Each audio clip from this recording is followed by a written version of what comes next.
Hello, दिसतोय का मी? हा, तुम्ही दिसताय की. तू दिसत नाही, तो हालत नाही लगा. चांगलं.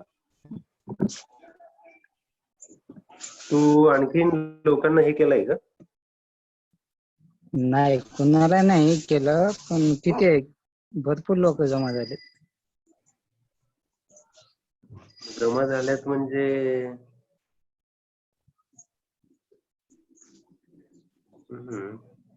12 लोक जॉईन झालेत. त्यांना जॉईन आपण एक्सेप्ट केलं नाही ना? नाही केलं. ते कसे काय झाले? लिंकने डायरेक्ट होतात ना. एक मिनिट.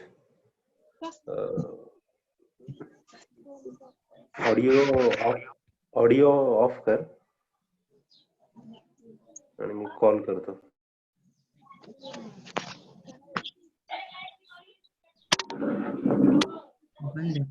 माईक चालू आहे ना.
चला, 2 आयकॉन आहेत, टोटल 5 आयकॉन आहेत त्या ठिकाणी. त्यातला जो पहिला आयकॉन आहे त्याच्यावर क्लिक करा. म्यूट लिहिलेलं आहे, त्याच्यावर क्लिक केल्यानंतर ते रेड होऊन जाईल, लाल कलर त्याला दिसेल. त्यानंतर सेकंड जो आयकॉन आहे व्हिडिओचा, त्याच्यावर क्लिक करा. त्यानंतर त्याला लाल कलर येईल. अशा रीतीने दोन्ही ऑडिओ आणि व्हिडिओ तुमचा कृपया बंद करा. तर जवळपास प्रदीप सरांना मेसेज टाका की आवाज येईल बघ.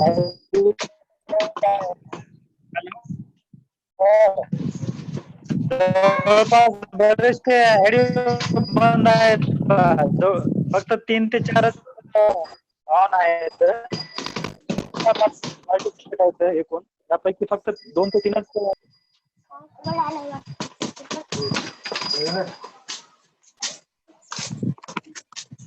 सर्व पालकांना विनंती आहे, कृपया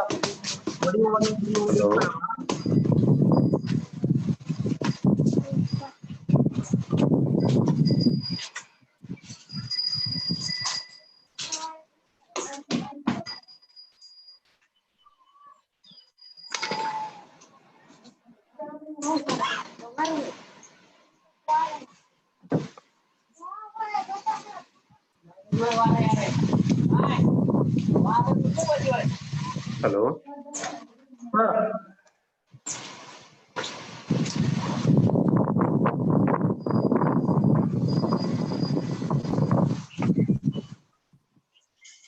आवाज येतोय का? हॅलो, हा सर, आवाज मला येतोय, बाकीच्याला नाही येत वाटतं इथे. बाकीचे नाही येतो. पण अगदी 5 मिनिटांमध्ये आपल्या या आजच्या सेशनला सुरुवात करूया. मी पुन्हा एकदा सर्व विद्यार्थी आणि पालकांना विनंती करतो, कृपया आपला ऑडिओ आणि व्हिडिओ आपण सर्वांनी जर ऑडिओ व्हिडिओ म्यूट केला तर आपल्याला कसल्याही अडथळा विना आपलं सगळी सेशन ऐकायला मिळेल.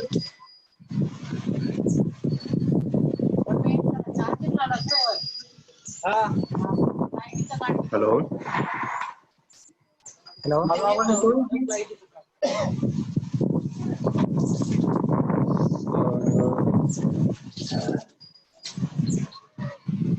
हॅलो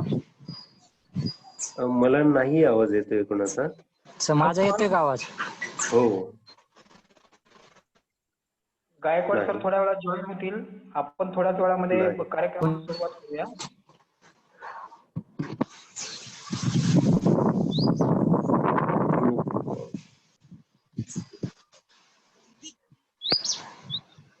हॅलो, पुन्हा एकदा सर्व पालकांना विनंती आहे, कृपया आपला हो सर, आवाज येतोय आता. आवाज येतोय ना? हो, हा, कृपया सर्वांना एक रिक्वेस्ट आहे पुन्हा एकदा की आपला ऑडिओ आणि व्हिडिओ म्यूट करा. डोंगर चालू आहे ना? हा, नाही, आई चालू आहे इथं, बंद नाही ना? माझा आवाज येत नाही का? सर येतोय आवाज येतोय आता.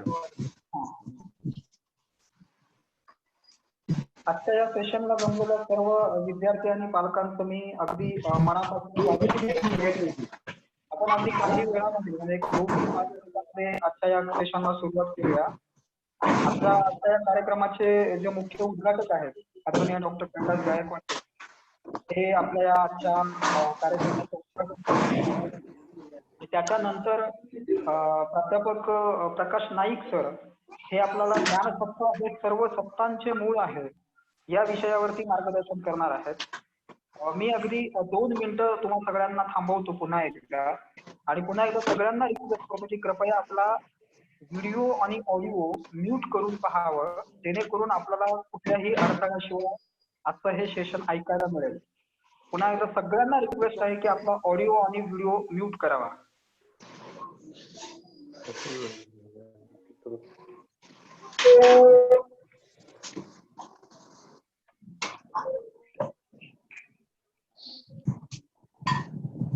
प्राध्यापक किरण कुमार मनोरे सर, आलात का तुम्ही? जॉईन झालात? किरण कुमार मनोरे सर जॉईन झालात? आज तुझा हेडफोन चालना झाला याला. मनोरे सर, आवाज येतो तुम्हाला?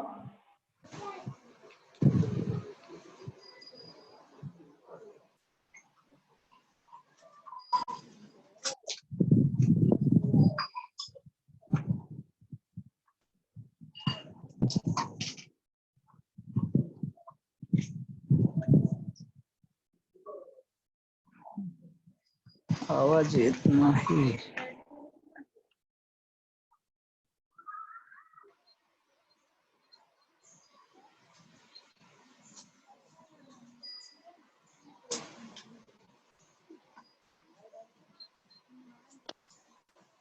मनोरे सर,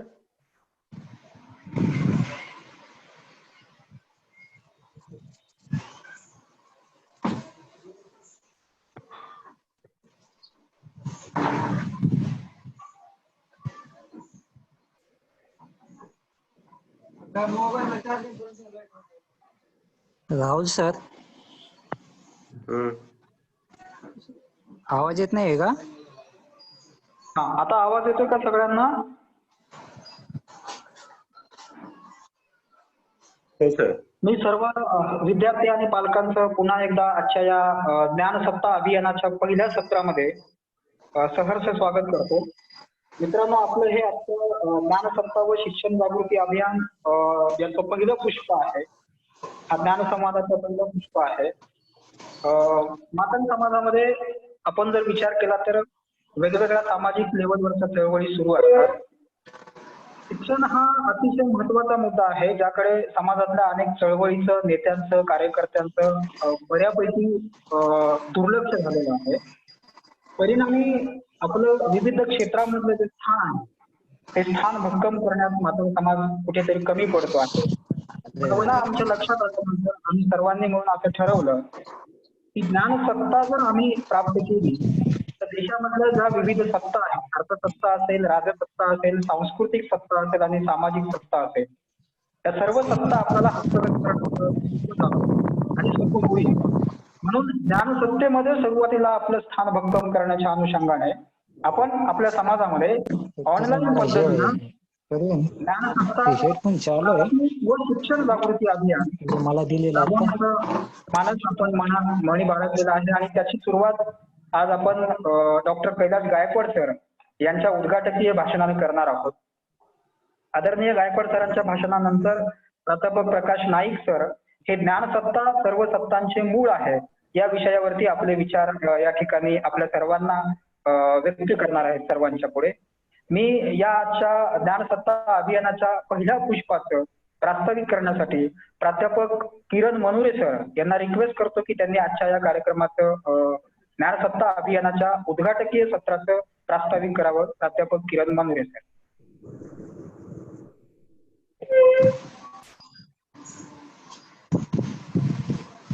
मनोरे सर.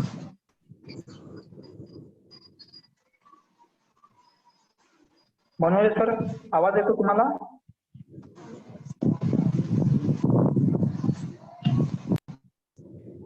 मनोरे सर, आवाज येतोय? मनोरे सर. प्राध्यापक किरण मनोरे सरांना मी रिक्वेस्ट करतो की त्यांनी आजच्या कार्यक्रमाचं प्रास्ताविक करावं. हा सर. हॅलो. हा, आवाज येतोय सर? आवाज येतोय सर, बोला. सरांनी समाज बांधवांनो, सर्वप्रथम आपल्या सर्वांचे या ऑनलाईन शिक्षण जागृती अभियान उद्घाटन सत्रात आपल्या सर्वांचे मनपूर्वक मी प्राध्यापक किरण कुमार मनोरे आपल्या सर्वांचं स्वागत करीतो. आणि आपल्या सर्वांना सर्वप्रथम माझा जय लहुजी, जय भीम व जय अण्णा भाऊ. समाज बांधवांनो, आपण सर्वजण जाणता की हे वर्ष साहित्य सम्राट बहुजन नायक अण्णाभाऊ साठे यांचे जन्मशताब्दी वर्ष आहे. व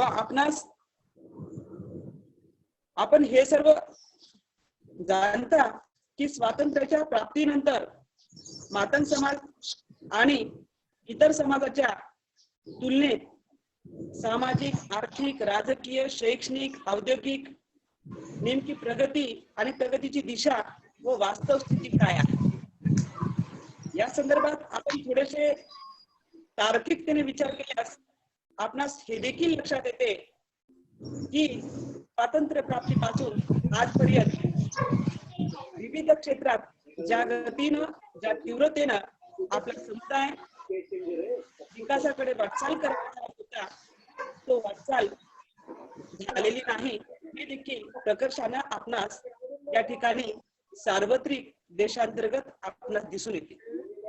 ही बाब लक्षात घेऊन समाजातील अनेक तळमळीचे सामाजिक कार्यकर्ते, विचारवंत वेगवेगळ्या चळवळी आणि मोहिमा राबवित आहेत, ज्याचा सामाजिक विकास अनुषंगाने लाभ होत आहे.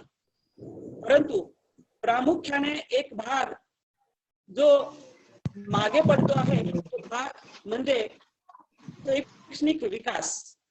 कारण आपण सर्वांना ज्ञात आहे, आपण सर्वजण जाणता की आजपर्यंत जेवढेही समाज सुधारकाने, मग महात्मा फुले, राजर्षी शाहू महाराज, डॉक्टर बाबासाहेब आंबेडकर, अण्णाभाऊ साठे, लहुजी, मुक्ता साळवे या सर्व महामानवांच्या विचार, कार्य आणि प्रेरणेतून आपणा सर्वांना ही बाब दीपस्तंभासारखी लक्षात आलेली आहे की हे सर्व समस्याच्या निराकरणाचं साधन आहे. पण त्याच ज्ञानाकडे आपण थोडेफार डोळेझाक केल्याची या ठिकाणी त्यामुळं अपरिमित हानी झालेली आहे, जी की आपण भरून काढू शकत नाही. पण उशिरा का असेना, दीर्घ काळाने का असेना, पण ही बाब आपल्याला लक्षात आलेली आहे आणि लक्षात येणे ही काळाची गरज आहे. नाही ज्ञानेन सदृशम पवित्र मिळते. ज्ञानासारखं सदृश, ज्ञानासारखं पवित्र आणि सर्वोच्च असं या जगात काहीही नाही. ही बाब लक्षात घेऊन आदरणीय माननीय प्रदीप वाघमारे सरांनी गेल्या 7-8 वर्षापासून मोबाईल किंवा इतर सामाजिक चळवळीच्या माध्यमातून, वेगवेगळ्या ग्रुपच्या माध्यमातून विद्यार्थ्याशी कनेक्टेड राहून विद्यार्थ्यामध्ये एक शिक्षणाविषयी गोडी निर्माण करणे, त्यांना शिक्षणाबद्दल प्रेरित करणे, योग्य दिशा दाखवणे हे कार्य निरंतर त्यांनी करत आहेत. आणि मागच्या 8-15 दिवसापासून या संकल्पने संदर्भात आदरणीय वाघमारे सर समाजातील विविध घटकांसोबत सामूहिकतेने या बाबतीत चर्चा केली. चर्चेअंती या ठिकाणी फलनिष्पत्ती म्हणून आज आपण 1 महिन्याचा सत्र असलेला हा एक अभियान, ज्ञानसत्ता प्राप्ती शिक्षण जनजागृती अभियान या नावाने आपण अण्णाभाऊ साठे यांच्या जन्मशताब्दी वर्ष अनुषंगाने या ठिकाणी ही मोहीम आपण राबवत आहोत. बांधवांनो, देशातीलच नव्हे तर देशातील हा पहिला उपक्रम की ज्या उपक्रमामध्ये अगदी प्राथमिक शिक्षणापासून ते परदेशी उच्च शिक्षणापर्यंत या सर्व शिक्षणाच्या संदर्भात शिक्षणाची वेगवेगळी ज्ञानकक्षा कोणकोणत्या आहेत, वेगवेगळी माध्यम कोणकोणती आहेत, वेगवेगळे उपक्रम कोणकोणते आहेत आणि क्षेत्र कोणकोणते आहेत, या क्षेत्राबद्दल अभिन्न आहे किंवा याच्या माहितीचा बंद करायचं आपण दिसायचं, हेच आपल्या मागे राहण्याचं हे देखील प्रमुख कारण आहे.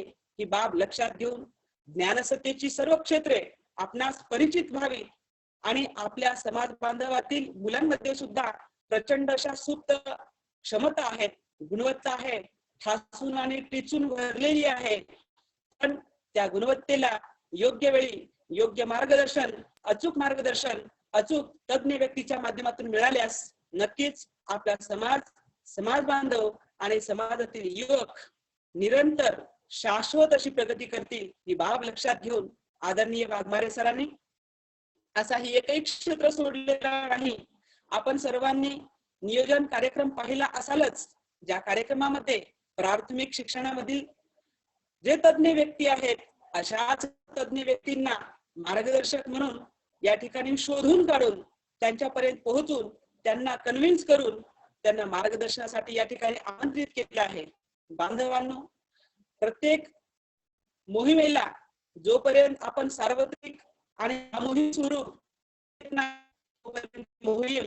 ती मोहीम यशस्वी करत नाही. ही बाब लक्षात घेऊन सर्व समाज बांधवांना या ठिकाणी विनंती आहे की हा 1 महिन्यासाठी चालणारा निरंतर उपक्रम आहे. त्या उपक्रमामध्ये आपण सर्वांनी जाणीवपूर्वक सहभागी होऊन आपणास ज्ञात असताना आपण आपल्या अवतीभोवतीच्या समाज बांधवास या कार्यक्रमाच्या कल्पनेविषयी कल्पना द्यावी आणि त्यांना देखील या ठिकाणी सहभाग करून घेणं गरजेचं आहे. आज या ज्ञानसत्ता प्राप्ती आणि शिक्षण जनजागृती 1 महिना चालणाऱ्या अभियान कार्यक्रमाचे उद्घाटन आदरणीय डॉक्टर कैलास गायकवाड सर, अतिरिक्त आयुक्त भारत सरकार आयकर विभाग हे करणार आहेत. तसेच या उद्घाटन सत्राचे बीजभाषण ज्ञानसत्ता सर्व सत्तांचे मूळ आहे या विषयी आपणास आदरणीय प्रकाश नाईक सर हे देखील या ठिकाणी बीजभाषणामधून ते आपणास मार्गदर्शन करणार आहेत. पण हे सगळं होत असताना बांधवांनो, ही बाब लक्षात घ्या की हा काळ अतिशय गतिशील आहे. या काळामध्ये जो ज्ञानाच्या क्षेत्रामध्ये पदार्पण करेल आणि ज्ञानाच्या क्षेत्रातली सर्व माहिती आत्मसात करेल आणि अंगीकृत करेल, तोच या काळामध्ये टिकणार आहे. आणि ही बाब लक्षात घेऊन आपल्या सर्वांचं हे नैतिक कर्तव्य आहे की आपण या गतिशील काळामध्ये समाजाला देखील सोबत घेणे, त्याला प्रवाहित करणे, त्या काळाच्या ओघामध्ये आपण सुद्धा त्या गतीनं चालणं हे गरजेचं आहे. ही बाब लक्षात घेऊन आपण सर्वांनी 1 महिना चालणाऱ्या या उपक्रमास यशस्वी करण्यासाठी आपण अहोरात्र परिश्रम घेऊया आणि हा उपक्रम समाजातील शेवटच्या घटकापर्यंत पोहोचूया. आज आपल्याकडे माध्यम जरी नसतील, आपल्याकडे खूप मोठे प्लॅटफॉर्म जरी नसतील किंवा खूप मोठे इतर क्षेत्र जरी नसतील, आज सोशल मीडियाच्या माध्यमातून बांधवांनो आपणा सर्वांना एक असं व्यासपीठ प्राप्त झालेलं आहे की या व्यासपीठाच्या माध्यमातून आपणास ही शैक्षणिक सामाजिक क्रांती करणं फार सहज आणि सोपी सुद्धा या ठिकाणी ठरलेली आहे. पण ही सहज आणि सोपी तेव्हाच आहे जेव्हा आपण सर्वजण या तंत्रज्ञानाला अवगत करू आणि या तंत्रज्ञानाचा उपयोग करून घराघरामध्ये शिक्षण जनजागृतीचा उपक्रम आपण राबवूया आणि सोबत युवकाला आवश्यक आणि यथोचित ज्या ज्या क्षेत्राबद्दल ज्ञान हवंय त्या क्षेत्राबद्दल माहिती आणि मार्गदर्शन करणारे तज्ञ आपल्या समाजात देखील आहेत. हे आपण या नियोजनावरून आपणास लक्षात आलेलं असेल की वेगवेगळ्या क्षेत्रामध्ये देखील आपल्या समाजाचे तज्ञ असे व्यक्ती आहेत. आदरणीय वाघमारे सरांनी हे शोधून काढून त्यांच्यापर्यंत पोहोचून त्यांच्यामध्ये तो भाव रुजवून त्यांच्याकडून हे दर्शन देखील आपणास कसं मिळेल या ठिकाणी तरतूद केलेली आहे. पण या सर्व गोष्टींना आपणास समोर घेऊन जाण्यासाठी सामूहिक सहभागाची नितांत आवश्यकता आहे. बांधवांनो, हे एक माध्यम आहे. या माध्यमामध्ये आपण सर्वांनी मनापासून सहभाग घेऊया आणि हा उपक्रम यशस्वी करूया. शेवटचं पण अतिशय महत्वाचं, या ठिकाणी 1 महिना निरंतर चालणारा हा उपक्रम जो आहे हा रेकॉर्डिंग देखील होणार आहे आणि सोबत तज्ञ मार्गदर्शकांची माहिती PDF रूपाने आपल्याकडे प्राप्त देखील होणार आहे. आणि ही माहिती आदरणीय वाघमारे सर येत्या काही काळामध्ये आपल्या ज्ञानसत्ता प्राप्ती शिक्षण जनजागृती अभियानाचे एक वेबसाईट देखील ते डिझाईन करणार आहेत आणि त्या वेबसाईटवर ही सर्व माहिती ते अपलोड देखील करणार आहेत. याच्याही पलीकडे जाऊन फेसबुक असेल किंवा इतर समाज माध्यम असेल किंवा व्हॉट्सअप असेल, हे देखील माध्यम काही आपल्यासाठी फार मोठी माध्यम आहेत की ज्या माध्यमातून आपण हे सर्व क्षेत्राचं ज्ञान आपल्या तळागाळातील मुलांपर्यंत, होतकरू मुलांपर्यंत आपण पोहोचू शकतो आणि त्यांच्या कलागुणांना वाव देऊन ज्ञानसत्तेची सर्वच जी क्षेत्र आहेत, ज्याबद्दल अनेक अशी क्षेत्र आहेत ज्याची आपल्याला कल्पनाच नाही, परदेशी शिक्षण असेल किंवा IIT असेल, एम्स असेल, नेव्ही असेल किंवा आर्म फोर्सेस असतील किंवा इतर CA असेल, CS असेल किंवा असे अनेक क्षेत्र अशी आहेत, पॅरामेडिकल कोर्सेस असेल, अशा अनेक कोर्सेस बद्दल आपला समाज आणि समुदायातील मुले अनभिन्न आहेत.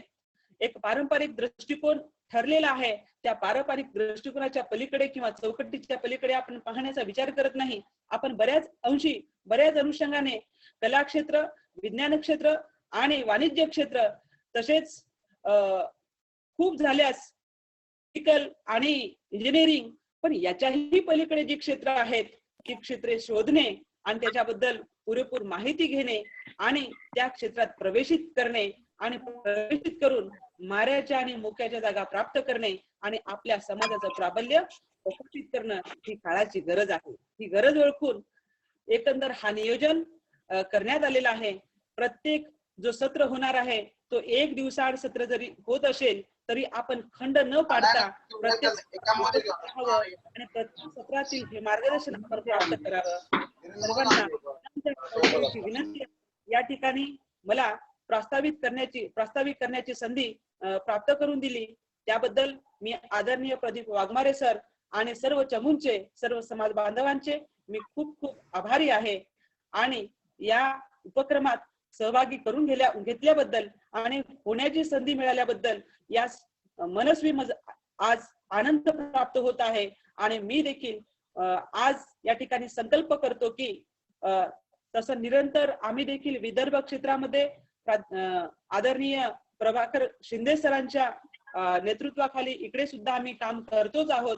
पण या कामास आपण संबंध महाराष्ट्रभर गती देऊया अशी या ठिकाणी अपेक्षा व्यक्त करून मी माझे 2 शब्द थांबवितो. जय हिंद, जय भारत.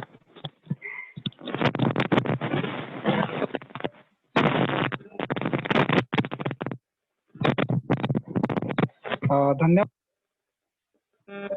अतिशय हॅलो, आवाज माझा आवाज येतोय का? येतोय सर, येतोय. हा, आदरणीय मनोरे सर, धन्यवाद आपलं. आपण अतिशय कार्यक्रमाची 7 जुलै पासून ते 30 ऑगस्ट पर्यंतच्या चालणाऱ्या ज्या उपक्रमाबद्दल सांगितलं आणि ज्ञानसत्ता अभियानाचा जो हेतू आहे, मूळ हेतू, समाजामध्ये शैक्षणिक जागृती निर्माण झाली पाहिजे आणि एकूण शैक्षणिक वातावरण समाजामध्ये क्रिएट व्हायला पाहिजे. या अनुषंगानं हा जो अभियान सुरू करण्यात आलेला आहे त्या अभियानाबद्दल आपण दिलेली माहिती अत्यंत महत्वाची आहे.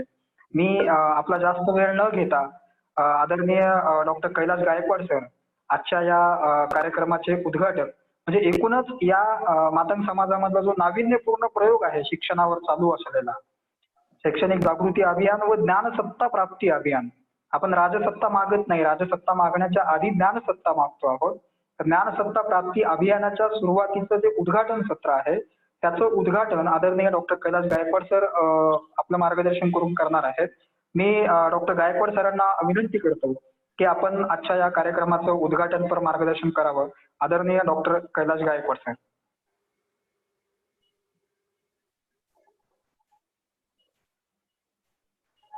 हॅलो, आवाज येतोय का माझा?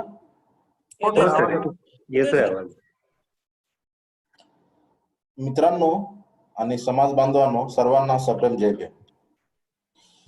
सर्वप्रथम हा अतिशय चांगला उपक्रम प्रदीप आणि त्याच्या साथीदारांनी जो राबवलेला आहे हा खूप चांगला उपक्रम आहे. आणि जे हे म्हणतात की इट शुड बी टेकन, त्याचं जे लॉजिकल कन्क्लुजन असतं, म्हणजे 1 महिन्याचा उपक्रम आहे आणि त्याच्यातून काहीतरी महत्वाचं हे समाजासाठी बाहेर आलं पाहिजे. त्याचं काहीतरी आपण मोजू शकतो, आपण त्याचं मापदंड घेऊ शकतो की ह्याचा एवढा फायदा झालेला आहे. त्याप्रमाणे ह्याची डिझाईन करण्यात यावी. ह्याच्यासोबत ह्या उपक्रमामध्ये चांगल्या खूप केपेबल लोक जुळलेले आहेत. मी आता स्क्रीन बघत होतो, राहुल आहे, शैलेश आहे, प्रदीप आहे, आता मनोरे साहेब होते आणि मुखडकर साहेब होते, सतीश आहे, बरेच लोक आहेत. सर्वांनी जर ह्याला चांगला हातभार दिला तर ह्या उपक्रमामधून एक चांगला रिझल्ट येऊ शकतो अशी आपण अपेक्षा करू शकतो. आता मी ह्या अभियानाबद्दलचा मेसेज वाचत होतो, त्याच्यामध्ये असं लिहिण्यात आलेलं आहे की हे उपक्रम राबवण्याचं एक कारण म्हणजे समाज शैक्षणिकरित्या खूप मागे पडलेला आहे आणि त्याच्यामुळे आपल्याला समाजाला पुढे घेऊन जायचं आहे. त्यातून आपण किती घेऊन जाऊ शकतो समाजाला वगैरे ह्याच्यामधून खूप चांगलं होऊ शकतं जर आपण व्यवस्थित केलं तर. माझा विचार काय आहे ह्याच्याबद्दल, मी एक गोष्ट सांगतो की एखादा उपक्रम राबवण्याचं कारण आणि त्यातल्या त्यात अशा प्रकारचा एक मूलभूत उपक्रम राबवण्याचं कारण हा उपक्रम जसा आहे, जशी माणसाला जगण्यासाठी अन्न वस्त्र निवाराची गरज आहे, तसंच माणसाला एक समाजात जगण्यासाठी आजकाल शिक्षणाची गरज आहे. त्याशिवाय तर काही शक्य नाही. तर बेसिकली हा एक मूलभूत उपक्रम आहे. पण त्याच्या मूलभूत उपक्रमामध्ये मूलभूत गरज समाजामध्ये हे मूलभूत गोष्ट नाहीये म्हणून हा उपक्रम राबवण्यात येतोय. हा एक त्याचे कारण असं दिलेलं दिसतंय. मला काय वाटतंय, तर ते कारण घेऊन जर आपण समाजात हा उपक्रम राबवत असाल तर काय होतंय की जे अटेंड करतात लोक वगैरे काय नॅचरली त्यांच्या डोक्यात असा प्रश्न येतो की मग त्याचे कारण काय. जर एवढं जर समाजात शिक्षणाची कमी आहे तर त्याचे कारण काय आहेत. म्हणजे कारण त्याचे हजारो कारण आहेत आणि त्याच्यामध्ये गेला ना की तो वेगवेगळा थेसिस आणि वेगळी गोष्ट होऊ शकते बरं का. त्याच्याऐवजी काय कारण आहेत हे शोधण्याऐवजी इथून पुढे आपण ह्याच्यावर काय करू शकतो आणि आपण प्रत्येकाच्या हातामध्ये प्रत्येकाच्या क्षमतेनुसार प्रत्येक माणूस काय करू शकतो ह्याच्यावर आपण जास्त भर दिला पाहिजे. त्याचे कारण जर शोधायला गेलं ना माणूस स्वतःमधले जे डिफेक्ट्स आहेत ते शोधत नाही कधी. आधी बाहेर शोधतं की बाहेर कोणामुळे आपलं झालंय कशामुळे आपलं झालंय. पण ते शोधण्यामध्ये मग त्याचे जे सोल्युशन्स फाइंड आउट करायचे तो माणूस विसरून जाऊ शकतो. ते आपल्याला नाही करायचे. ओके. मग हा उपक्रम जर चांगल्या पद्धतीने करायचा तर आपण ते काय करायला पाहिजे.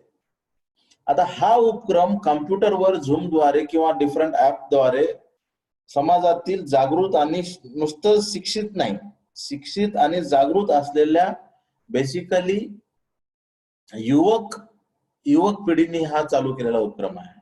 ह्याचा अर्थ काय. ह्याचा अर्थ हा आहे की जे पायाभरणी जी झाली आहे जे बेसिक इन्फ्रास्ट्रक्चर जे समाजात शिक्षणाचं झालेलं आहे जी गरज आहे बेसिक एकदम बेसिक मी म्हणत नाही की खूप जास्त झालेलं आहे एकदम बेसिक झालंय. प्रत्येक क्षेत्रात आपले माणसं सध्याला आहेत. ते गव्हर्नमेंट सर्व्हिस असो किंवा डॉक्टर्स असो किंवा इंजिनियर्स असो किंवा परदेशात शिक्षणासाठी गेलेले मुलं असो कॉन्ट्रॅक्टर्स असो किंवा बिझनेसमध्ये छोटे फार जास्त मोठे झालेले नाहीत पण पायाभरणी तशीच असते. पायाभरणी तेवढी झालेली आहे. आता जर प्रत्येक समाजाचा इतिहास आपण बघितला तर पायाभरणी मग त्याच्यावर एक फ्लोर बांधणे त्याच्यावर दुसरा फ्लोर बांधणे असं झालेलं आहे. तेवढा टाइम आपल्याकडे नाही. आपल्याला पायापासून डायरेक्ट 10व्या मजल्यावर जायचे त्याला म्हणतात एक्सपोनेन्शियल ग्रोथ. ही ग्रोथ जर करायची असेल तर असे शेकडो कार्यक्रम आणि असे त्याच्यामध्ये शेकडो लोक जुटणं हे महत्वाचं आहे. आणि त्याच्यामधून मग चेन रिॲक्शन होणे गरजेचं. समजा जे लोक ज्ञानसत्ता कार्यक्रमाशी जुटतात त्या प्रत्येकानं असं ठरवलं की जे लोक शिकले नाहीत ज्यांनी बेसिक शिक्षण सुद्धा घेतलं नाहीये किंवा जे लोक 10वी-12वी मधून ड्रॉप आउट आहेत त्या 5 मुलांना आपल्याला शिकवायचे आणि त्या 5 मुलांना आपल्याला पुढे न्यायचं असं जर ठरवलं तर काय होतं की असं जर आपण ठरवलं तर ही ग्रोथ जी आहे ही वाढ जी आहे ती एक्सपोनेन्शियल होऊ शकते. म्हणजे आपल्याला पहिला मजला दुसरा मजला तिसरा मजला बांधत 10व्या मजल्यावर जायची गरज नाही. आपण डायरेक्ट 10व्या मजल्यावर जाऊ शकतो. त्यामुळे जी पायाभरणी झालेली आहे आपण जे आता भेटत आहोत असे ही हा पायाच आहे. प्रत्येक क्षेत्रात जे आपला एक का माणूस असे आहे तो पायाच आहे. त्या पायावरून आपल्याला 10व्या मजल्यावर कसं जायचंय हे आपल्याला विचार करायचा आणि ते डेफिनेटली आपण जाऊ शकतो. आणि त्याच्यासाठी आपल्याला प्रत्येक मजल्यावर जात जाणं गरजेचं आहे असा विचार नाही करायचा. आपल्याला उडीच मारावं लागेल त्याशिवाय मार्गच नाहीये. नाहीतर मग काय प्रत्येक मजल्यावर जाऊन आपण खाली बघून काय कारण आहेत का आपण जात नाही हे विचार करत आहोत. ते विचार मागे काय झालं काय कारण आहेत कोण रिस्पॉन्सिबल आहेत ह्याचा विचार करण्यासाठी ह्या पिढीकडे त्यासाठी टाइम नाही. आणि तो विचार करून दोष देण्यामध्ये लोकांमध्ये टाइम वेस्ट करू नका. जे आपले साधनं आहेत ज्या आपल्याकडे माणसं आहेत जर कोणी माणूस हे 1:5 फॉर्म्युला म्हणजे एक माणूस 5 माणसाचं काम शिक्षण करण्याचं जर पाळत नसेल तर त्याला त्याच्या मागे लागा. आता प्रदीपने मला कमीत कमी 10 फोन केले असतील की सर तुम्ही या म्हणून बरं का. आणि मी तर बऱ्याच कार्यक्रमाला असतो तरी त्याने मला 10 फोन केले. ह्याचा अर्थ काय मागे लागावं लागतं. आणि मागे लागून हे काम म्हणजे डॉगेडनेसने हे काम केल्याशिवाय काम होत नाहीत.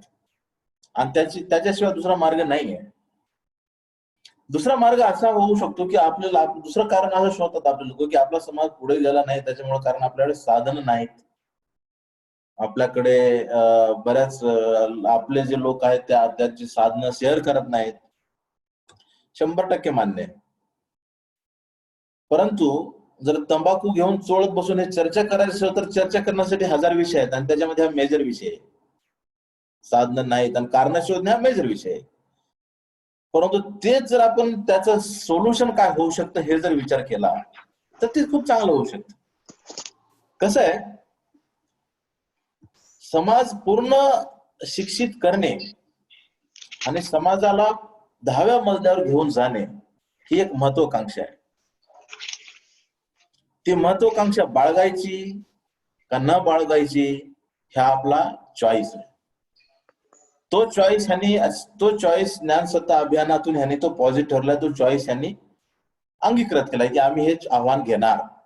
असं प्रदीप आणि त्याच्या साथीदारांनी, राहुल ह्या लोकांनी अंगीकृत केलं की आम्ही हे आव्हान घेणार की समाज आम्ही शिक्षित करणार. आता जर ह्यांनी विचार केला की आमच्याकडे साधनं नाहीत, मग ह्यांनी काय महत्वाकांक्षा किंवा समाजाने महत्वाकांक्षा सोडून द्यायची नाही. महत्वाकांक्षा कधी सोडायची नसते. उदाहरण म्हणजे घरचंच उदाहरण घ्यायचं आपण, छत्रपती शिवाजी महाराजांचं. छत्रपती शिवाजी महाराजांकडे महत्वाकांक्षा होती. साधनं होते का मुघलांच्या विरोधामध्ये? नाही, साधनं होती. मग ज्या माणसाकडे अतिशय जास्त महत्वाकांक्षा आहे पण साधनाचा अभाव आहे, त्या माणसाचं साधन काय होऊ शकतं? त्या माणसानं कशा टाईपचं युद्ध केलं पाहिजे? त्यांनी सरळ तिथंच त्याचं उत्तर दिलंय. ज्या माणसाला स्वराज्य स्थापन करायचंय परंतु त्याच्याकडे युद्ध करण्याचे साधनं नाहीत, मोठं युद्ध करायचे, तर त्यांनी काय करायचं? तर त्यांनी गोरेला वार करायचं, डोक्याचा वापर करायचा. प्रत्येक मार्गावर, प्रत्येक ठिकाणी विचार करायचा मला तर तिथं जायचंय पण तेवढे घोडे तर माझ्याकडे नाहीत, मग जाऊ कसं मी? वापस तर जायचं नाही. त्याच्यामुळे आपल्या पिढीचं, ज्या पिढीने हे ज्ञानसत्ता अभियान सुरू केलं त्या पिढीचे एक बर्डन आहे, त्या पिढीची एक जबाबदारी आहे. साधनं नाहीत, माणसं नाहीत म्हणून गप्प आपल्याला बसता येणार नाही. आपल्याला गोरीला वॉर करावं लागणार आहे. आपल्याला डोक्याचा वापर करून ह्याच्यातून मार्ग काढावा लागणार आहे. परंतु मार्ग न काढता प्रत्येक फ्लोअर चढतच मी 10व्या फ्लोअरला जातो, 10व्या मजल्यावर जातो असं जर म्हणत बसलात आपण तर जग जाईल 100व्या मजल्यावर आणि आपण राहाल 10व्या मजल्यावर. परत आपण तेच सुरू करायचं, असं नाही जमणार. आपल्याला त्याच्यातून मार्ग काढावाच लागणार आहे. आणि हे जे प्रकरण आता ज्ञानसत्ता हे जे सुरू केलेलं आहे हे ऍक्च्युअली डोक्याचंच काम आहे ना. नाहीतर आपण लॉकडाऊन मध्ये बसून फोनवर ज्ञान देत होतो लोकांना. परंतु आज जे हे 60-70 लोक जे भेटत आहेत हे एक गोरिला वॉरफेअरचं उदाहरणच आहे. कठीण परिस्थितीतून मार्ग काढण्याचं उदाहरणच आहे. त्याच्यामुळे प्रत्येक माणूस जो ह्या अभियानाशी जुटतो, जो ह्या अभियानाशी संलग्न होतो, त्या प्रत्येक माणसाला, राहुल तुम्हाला सांगतोय मी की प्रत्येक माणसाला तुम्ही 5 माणसांची जबाबदारी द्या. नाहीतर ते माणूस काय करेल माहित आहे का? तो माणूस येईल आणि शिकलेलेच 5 लोक घेऊन येईल आणि म्हणाल की मी हे 5 लोक जोडलेले आहेत. असं नाही. त्यासाठी तुम्ही तुमचं डोकं वापरणे आणि तुम्ही कसं मॉनिटर करणार हे खूप महत्वाचं. आज जे झूम मीटिंगला जे काही मंडळी आलेली आहेत, मला वाटतं की मोस्ट ऑफ देम बऱ्यापैकी सगळेच लोक ह्याच्याशी जुडलेले आहेत. आणि ही जी लोक आहेत ती ह्या अभियानाची बेनिफिशरी नाहीत.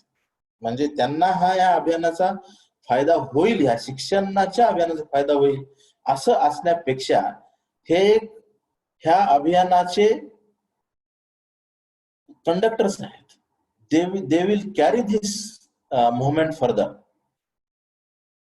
असं प्रत्येकाने आपल्या स्वतःला हे केलं पाहिजे.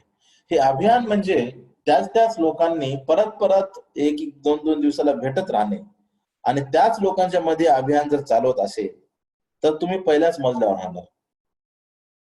तसं नाही करायचं. प्रत्येकाला जबाबदारी द्यायची की पुढच्या वेळेस तू नवीन लोक घेऊन ये आणि प्रत्येक माणसाचा जो नवीन माणूस होतो त्यांना बोलू द्यायचं की कसं चाललंय तुमचं, म्हणजे how it can be done. आता हे झालं आपण काय करायला पाहिजे ह्याच्याबद्दल.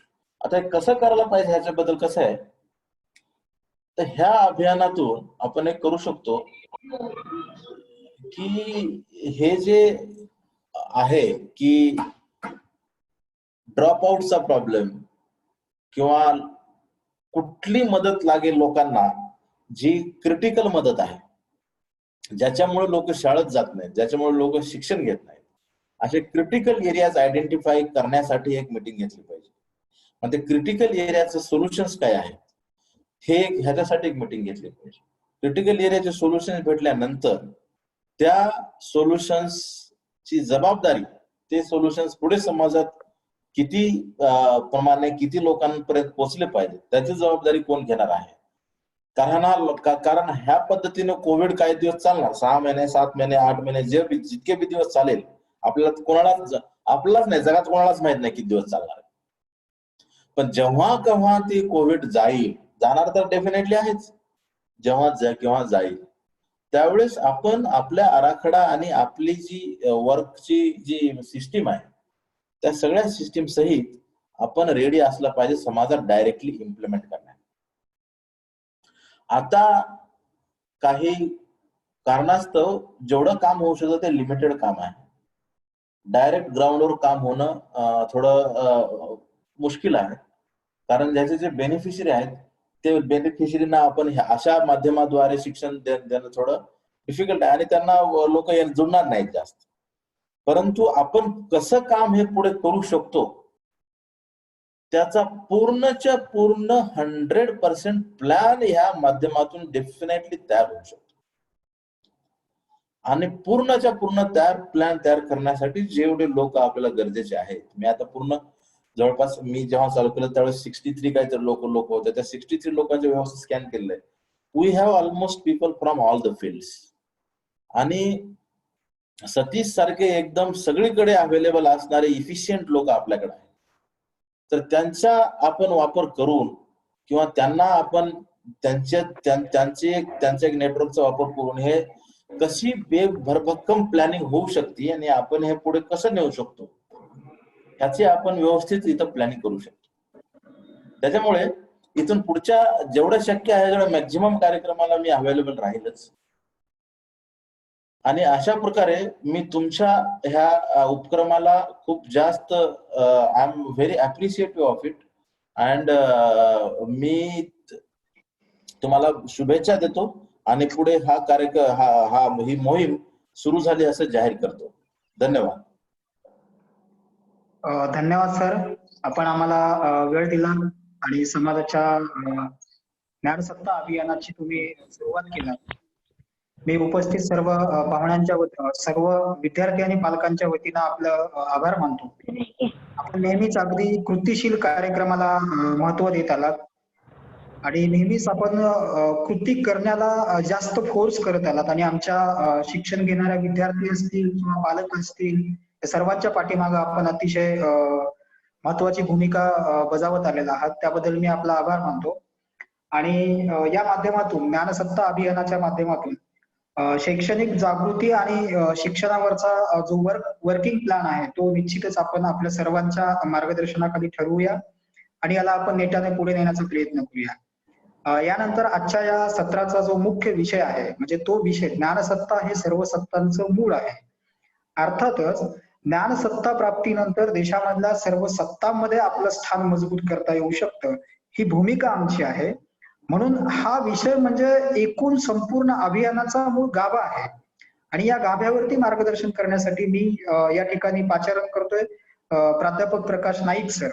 रत्नागिरीवरून सर जॉईन होत आहेत. मी प्राध्यापक प्रकाश नाईक सरांना विनंती करतो की त्यांनी आजच्या या ज्ञानसत्ता हे सर्व सत्तांचं मूळ आहे या विषयावरती आपले विचार या ठिकाणी ठेवावेत. प्राध्यापक प्रकाश नाईक सर.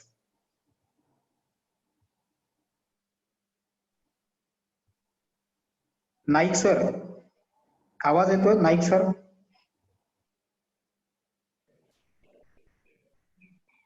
आदरणीय प्रकाश नाईक सर, मी प्रकाश नाईक सरांना विनंती करतो, कृपया आपण ऑनलाईन दिसत आहात. आदरणीय प्रकाश नाईक सर, या ठिकाणी आपण आपलं विचार मांडायला सुरुवात करावी. प्रकाश Naik sir.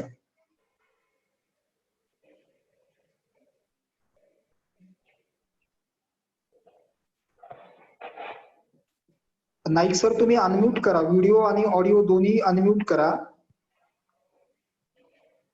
Naik sir, sir तुमचा ऑडिओ आणि व्हिडिओ दोन्ही अनम्यूट करा. म्यूट आहेत ते. मी होस्टला रिक्वेस्ट करतो की त्यांनी प्रकाश नाईक सरांचा व्हिडिओ आणि ऑडिओ अनम्यूट करावा. होस्टला रिक्वेस्ट आहे प्रकाश नाईक सरांचा व्हिडिओ आणि ऑडिओ अनम्यूट करावा.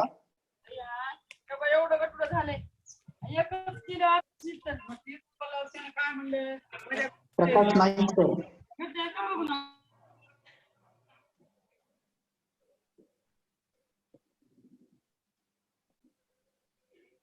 नाईक सरांचा काहीतरी टेक्निकल प्रॉब्लेम दिसतोय. आपण थोडा वेळ वाट बघूया. प्रकाश नाईक सर, आवाज येतोय तुमच्यापर्यंत?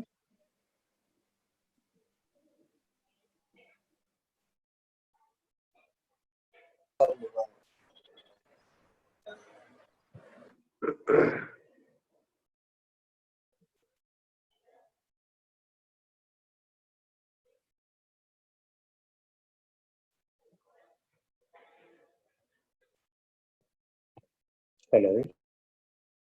सुरू करा.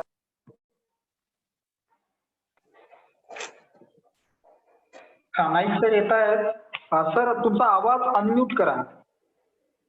नाईक सर तुमचा आवाज पण अनम्यूट करा. तुम्ही व्हिडिओ म्यूट अनम्यूट केला पण आवाज अजून नाही केलेला. होस्टला रिक्वेस्ट आहे त्यांनी प्रकाश नाईक सरांचा आवाज आणि व्हिडिओ दोन्ही अनम्यूट करावेत. Okay, done sir. Yes sir, yes. Naik सरांना रिक्वेस्ट आहे, कृपया आपण सुरू करावं. प्रकाश नाईक सर.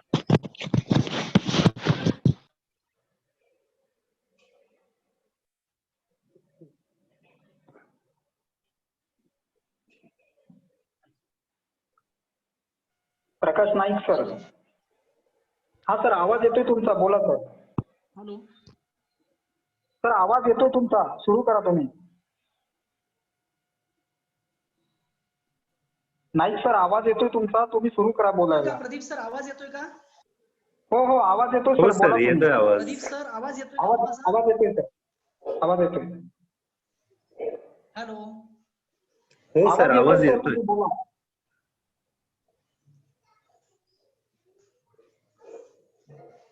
हॅलो आवाज येतोय सर तुमचा, बोला तुम्ही. प्रदीप सर. हो हो, आवाज येतोय सर, बोला तुम्ही. नाईक सर, तुमचा आवाज येतो आहे, बोला तुम्ही. Hello hello. Hello. Naik sir, तुमचा आवाज येत आहे, तुम्ही बोला. हॅलो.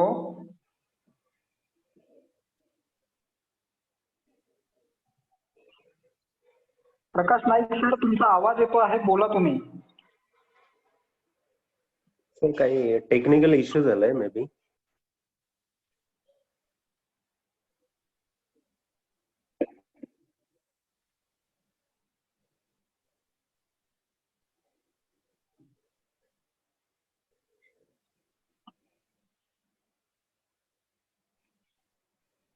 हॅलो.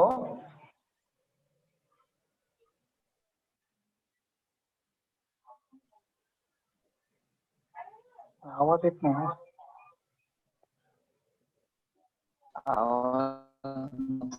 नाईक सर, तुमचा आवाज येत नाही. Hello hello.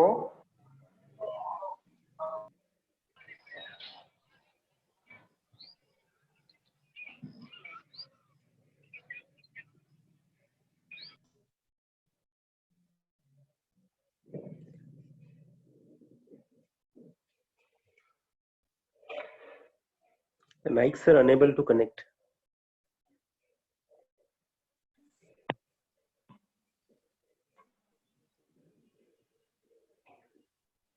नाईक सरांशी कॉन्टॅक्ट झालाय. सरांचा आवाज येतोय आता. थोडासा टेक्निकल प्रॉब्लेम होता ते आता येत आहे.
Hello.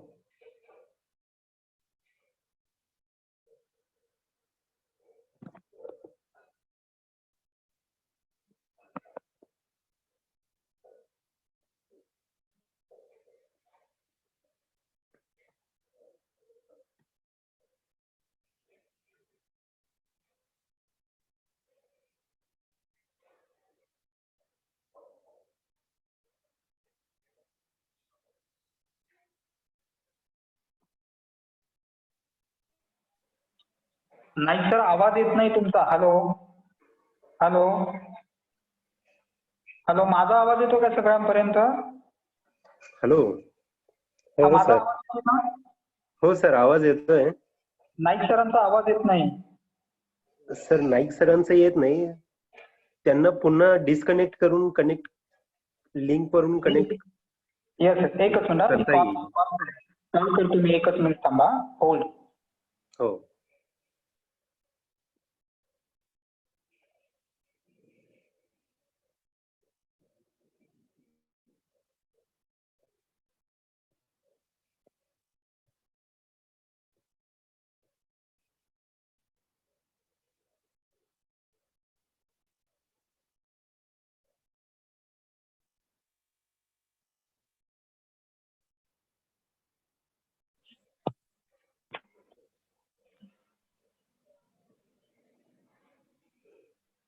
हा, सरांचा थोडा टेक्निकल प्रॉब्लेम आहे. सर येत आहेत पुन्हा डिस्कनेक्ट होऊन कनेक्ट होत आहेत सर.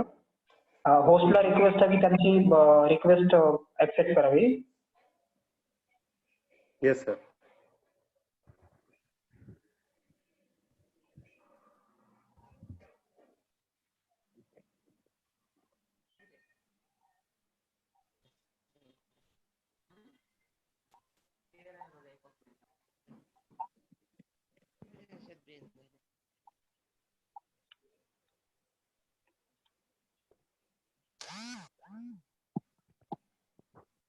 नाईक सर थोडा जॉईन होत आहे. नाईक सर पुन्हा जॉईन होणार आहेत. आपण एक 2 मिनिटं वेट करूया. काही टेक्निकल अडचणी आहेत.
नाईक सर पुन्हा जॉईन होत आहेत. काही तांत्रिक अडचणीमुळं त्यांचा आवाज येत नाही आपल्यापर्यंत. आपल्याला हा जो आवाजाचा प्रॉब्लेम आहे तो कमी अधिक प्रमाणामध्ये रेग्युलर असणार आहे. आपण सर्वजण सुज्ञ आहात. मी सर्वांना सहकार्य करण्याचं आवाहन करतो. अगदी हा नाईक सर जॉईन झालेले आहेत. होस्टला मी रिक्वेस्ट करतो की नाईक सरांचा ऑडिओ आणि व्हिडिओ दोन्ही अनम्यूट करावं. नाईक सर जॉईन झाले. नाईक सर तुमचा हा येस येस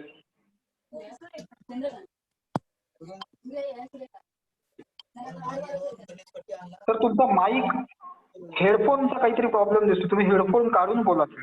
नाईक सर. हो सर, हेडफोनचा इश्यू आहे, ऑडिओचा इश्यू आहे, व्हिडिओचा नाहीये. हा हा नाईक सर तुमचा हेडफोन काढून बोला तुम्ही. नाईक सर आमचा आवाज येतो तुमच्यापर्यंत? नाईक सरांचा आवाज म्यूट आहे सर. राहुल सर. हो सर, हो सर, त्यांनाच केलाय मेसेज, सांगितलं.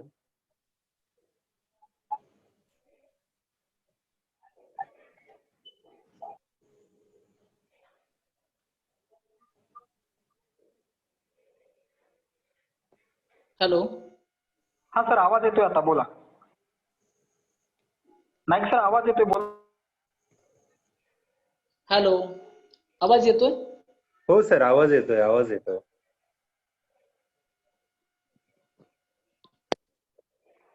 हा ठीक आहे, हेडफोन काढला मी.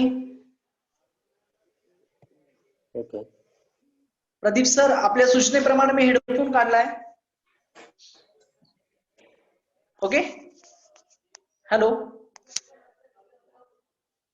हॅलो. हो सर, आवाज येतोय सर, आवाज. हा येतोय का? हो हो हो. मी बोलू का मग? हो सर, हो सर, करा सर. ओके, विदाउट हेडफोनच मी आता बोलतो. हो सर. हा ठीक आहे. आपण सुरुवात करूया. या मुद्द्यापर्यंत आलो होतो आपण की ज्ञानसत्ता ही सर्व सत्तेचं मूळ आहे. तर आपण ज्ञान म्हणजे काय हे पहिल्यांदा समजून घेतलं पाहिजे. तर मला असं वाटतं की ज्ञान म्हणजे, शिक्षण म्हणजे जे माणसाला अधिक विवेकी बनवतं, जे माणसाला अधिक उन्नत बनवतं आणि जी मानवी मूल्य आहेत ती मानवी मूल्य आपल्या मनामध्ये, आपल्या विचारामध्ये, आपल्या आचारामध्ये प्रस्थापित करण्यासाठी जे उपयोगी पडतं ते मला वाटतं ज्ञान आहे, ते खऱ्या अर्थानं शिक्षण आहे. मग माणसाच्या एकूणच संस्कृतीच्या विकासाचा प्रवास ज्यावेळेला आपण पाहतो त्यावेळेला असं लक्षात येतं की माणसानं एका बाजूला जगण्याचं तंत्र, ते कौशल्य प्राप्त केलं आणि दुसऱ्या बाजूला त्यानं त्याच्या जगण्यासाठी, त्याचं जगणं अधिक उन्नत करण्यासाठी, त्याला त्याच्या ज्या काही मूलभूत गरजा आहेत त्या पूर्ण करण्यासाठी त्यानं म्हणून जे एक स्वतःचं ज्ञान विकसित केलं आणि त्या ज्ञानाच्या विकासातूनच तो माणूस या माणसाच्या टप्प्यापर्यंत, या माणूसपणाच्या टप्प्यापर्यंत पोहोचलेला आहे. मग जर ज्ञान हे माणसाच्या प्रगतीला उपकारक ठरत असेल, शिक्षण हे माणसाच्या प्रगतीला, त्याच्या उन्नतीला, त्याच्या विधायक अंगाच्या वाढीसाठी आणि विकासासाठी जर उपयुक्त ठरत असेल तर निश्चितपणानं ज्ञान हे फार महत्वाचं आहे, शिक्षण हे फार महत्वाचं आहे. आणि मानवी आयुष्यामध्ये ज्ञानाला आणि शिक्षणाला फार महत्वाचं स्थान आहे. मग झालं काय तर आपण ज्या वेळेला एकूणच भारतातल्या सामाजिक स्थितीगतीचा ज्या वेळेला अभ्यास करायला लागतो, ज्या वेळेला समजून घ्यायला लागतो, त्यावेळेला आपल्या हे लक्षात येतं, आपण हा निष्कर्ष काढू शकतो की भारतातल्या सगळ्या माणसाच्या विकासाच्या टप्प्यांचा ज्या वेळेला आपण आढावा घेतो त्यावेळेला असं होतं की सुरुवातीच्या काळामध्ये जी तंत्र माणसानं विकसित केली जगण्यासाठी, स्वतःची संस्कृती उन्नत करण्यासाठी आणि आपलं जगणं अधिक सुंदर करण्यासाठी, तर त्या काळामध्ये काही म्हणजे समाजातले जे काही घटक आहेत, जो काही वर्ग आहे, त्यांच्या असं लक्षात आलं की हे जर सगळाच माणूस जर अशा अंगाने विकसित होत गेला तर आपल्याला काही महत्व उरणार नाही, आपलं महत्व कमी होत जाईल. आणि अशा काळामध्ये मग कुणाला तरी ज्ञानापासून, म्हणजे जो बहुसंख्य वर्ग आहे त्या बहुसंख्य वर्गाला ज्ञानापासून आपण वंचित ठेवलं पाहिजे, ज्ञानाला त्याला बंदी केली पाहिजे, तरच आपलं स्वतःचं महत्व वाढेल आणि आपल्याला अधिक चांगलं जगता येईल. आपण अधिकांश म्हणजे बहुसंख्याकांचं आपल्याला शोषण करता येईल अशा प्रकारचं एक समाज वास्तव या देशामध्ये निर्माण झालं. आणि मग अशी एक व्यवस्था आकाराला आली की इथं काही मुठभर लोक बहुसंख्य लोकांचं शोषण करायला लागले. आणि सगळ्यात महत्वाचं म्हणजे हे जे काही श्रम होते ते श्रम या सगळ्या बहुसंख्याकांच्या वाट्याला आले, परंतु ज्ञानसत्ता जी आहे म्हणजे मी माझ्या बुद्धीला चालना देणं, मी माझ्या प्रतिभेला काही त्याला एक विशिष्ट असं रूप देणं, माझी प्रतिभा, माझी बुद्धी, माझी प्रज्ञा हे मी माझ्या विकासासाठी काही उपयोजन करणं याच्यावरतीच बंदी घातली गेली. म्हणजेच खऱ्या अर्थानं इथल्या बहुसंख्य लोकांवरती ज्ञानबंदी लादण्यात आली. हे एवढ्यासाठी महत्वाचं आहे की आपण ज्या वेळेला आजच्या ज्ञानसत्तेच्या अंगाने विचार करायला लागतो त्यावेळेला आपल्याला हा हजारो वर्षांचा जो भारतीय समाज आणि संस्कृतीचा प्रवास आहे तो पण आपल्याला समजून घ्यावा लागतो. कारण ज्ञानसत्ता इतकी महत्वाची आहे की त्यातून त्या व्यक्तीच्या जाणीवा विकसित होतात, त्या व्यक्तीचा व्यक्तिगत विकास तर होतो, परंतु ती व्यक्ती ज्या कुटुंबामध्ये जन्माला आलेली असते त्या कुटुंबाचा विकास होत असतो.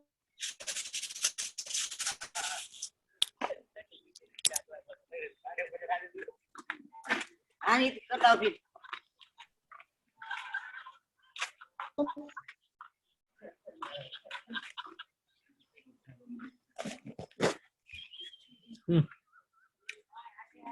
ठेवू का?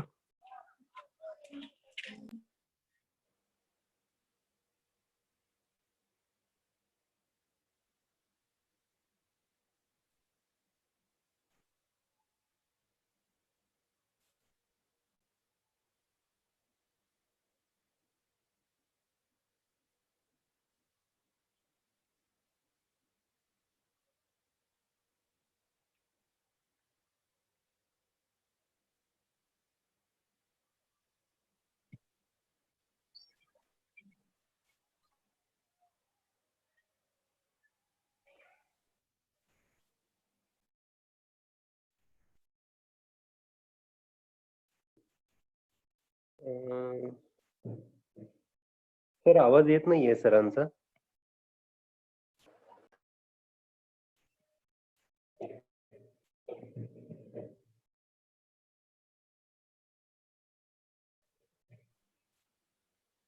नाईक सर तुमचा आवाज येत नाहीये परत. मला वाटतं नाईक सरांचा काहीतरी टेक्निकल इश्यू आहे. सर पुन्हा लेफ्ट झाले. हो sir. Naik sir, sir online दिसताय, आवाज येत नाहीये तुमचा. तुमचा व्हिडिओ पण म्यूट झालाय. Naik sir, hello hello hello. आवाज सरांचा येत नाही.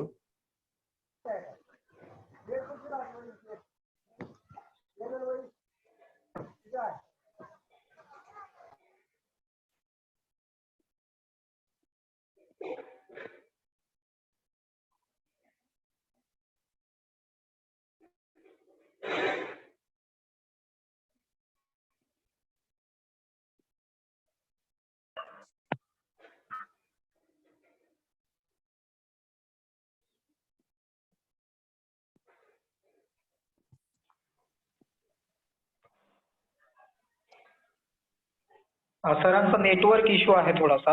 येत आहेत ते पुन्हा जॉईन होत आहेत. नेटवर्क मध्ये त्यांच्या तिकडे नेटवर्कचा इश्यू असल्यामुळं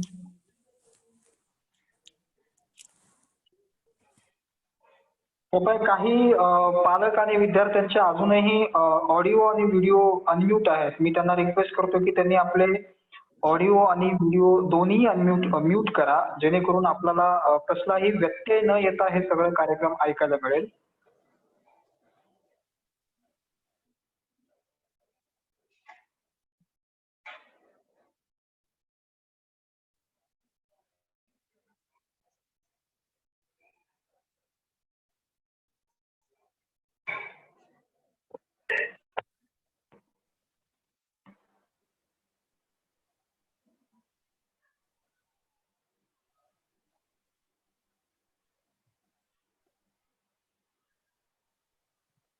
ते टेक्निकल अडचणीमुळे सरांचा आवाज येत नाही.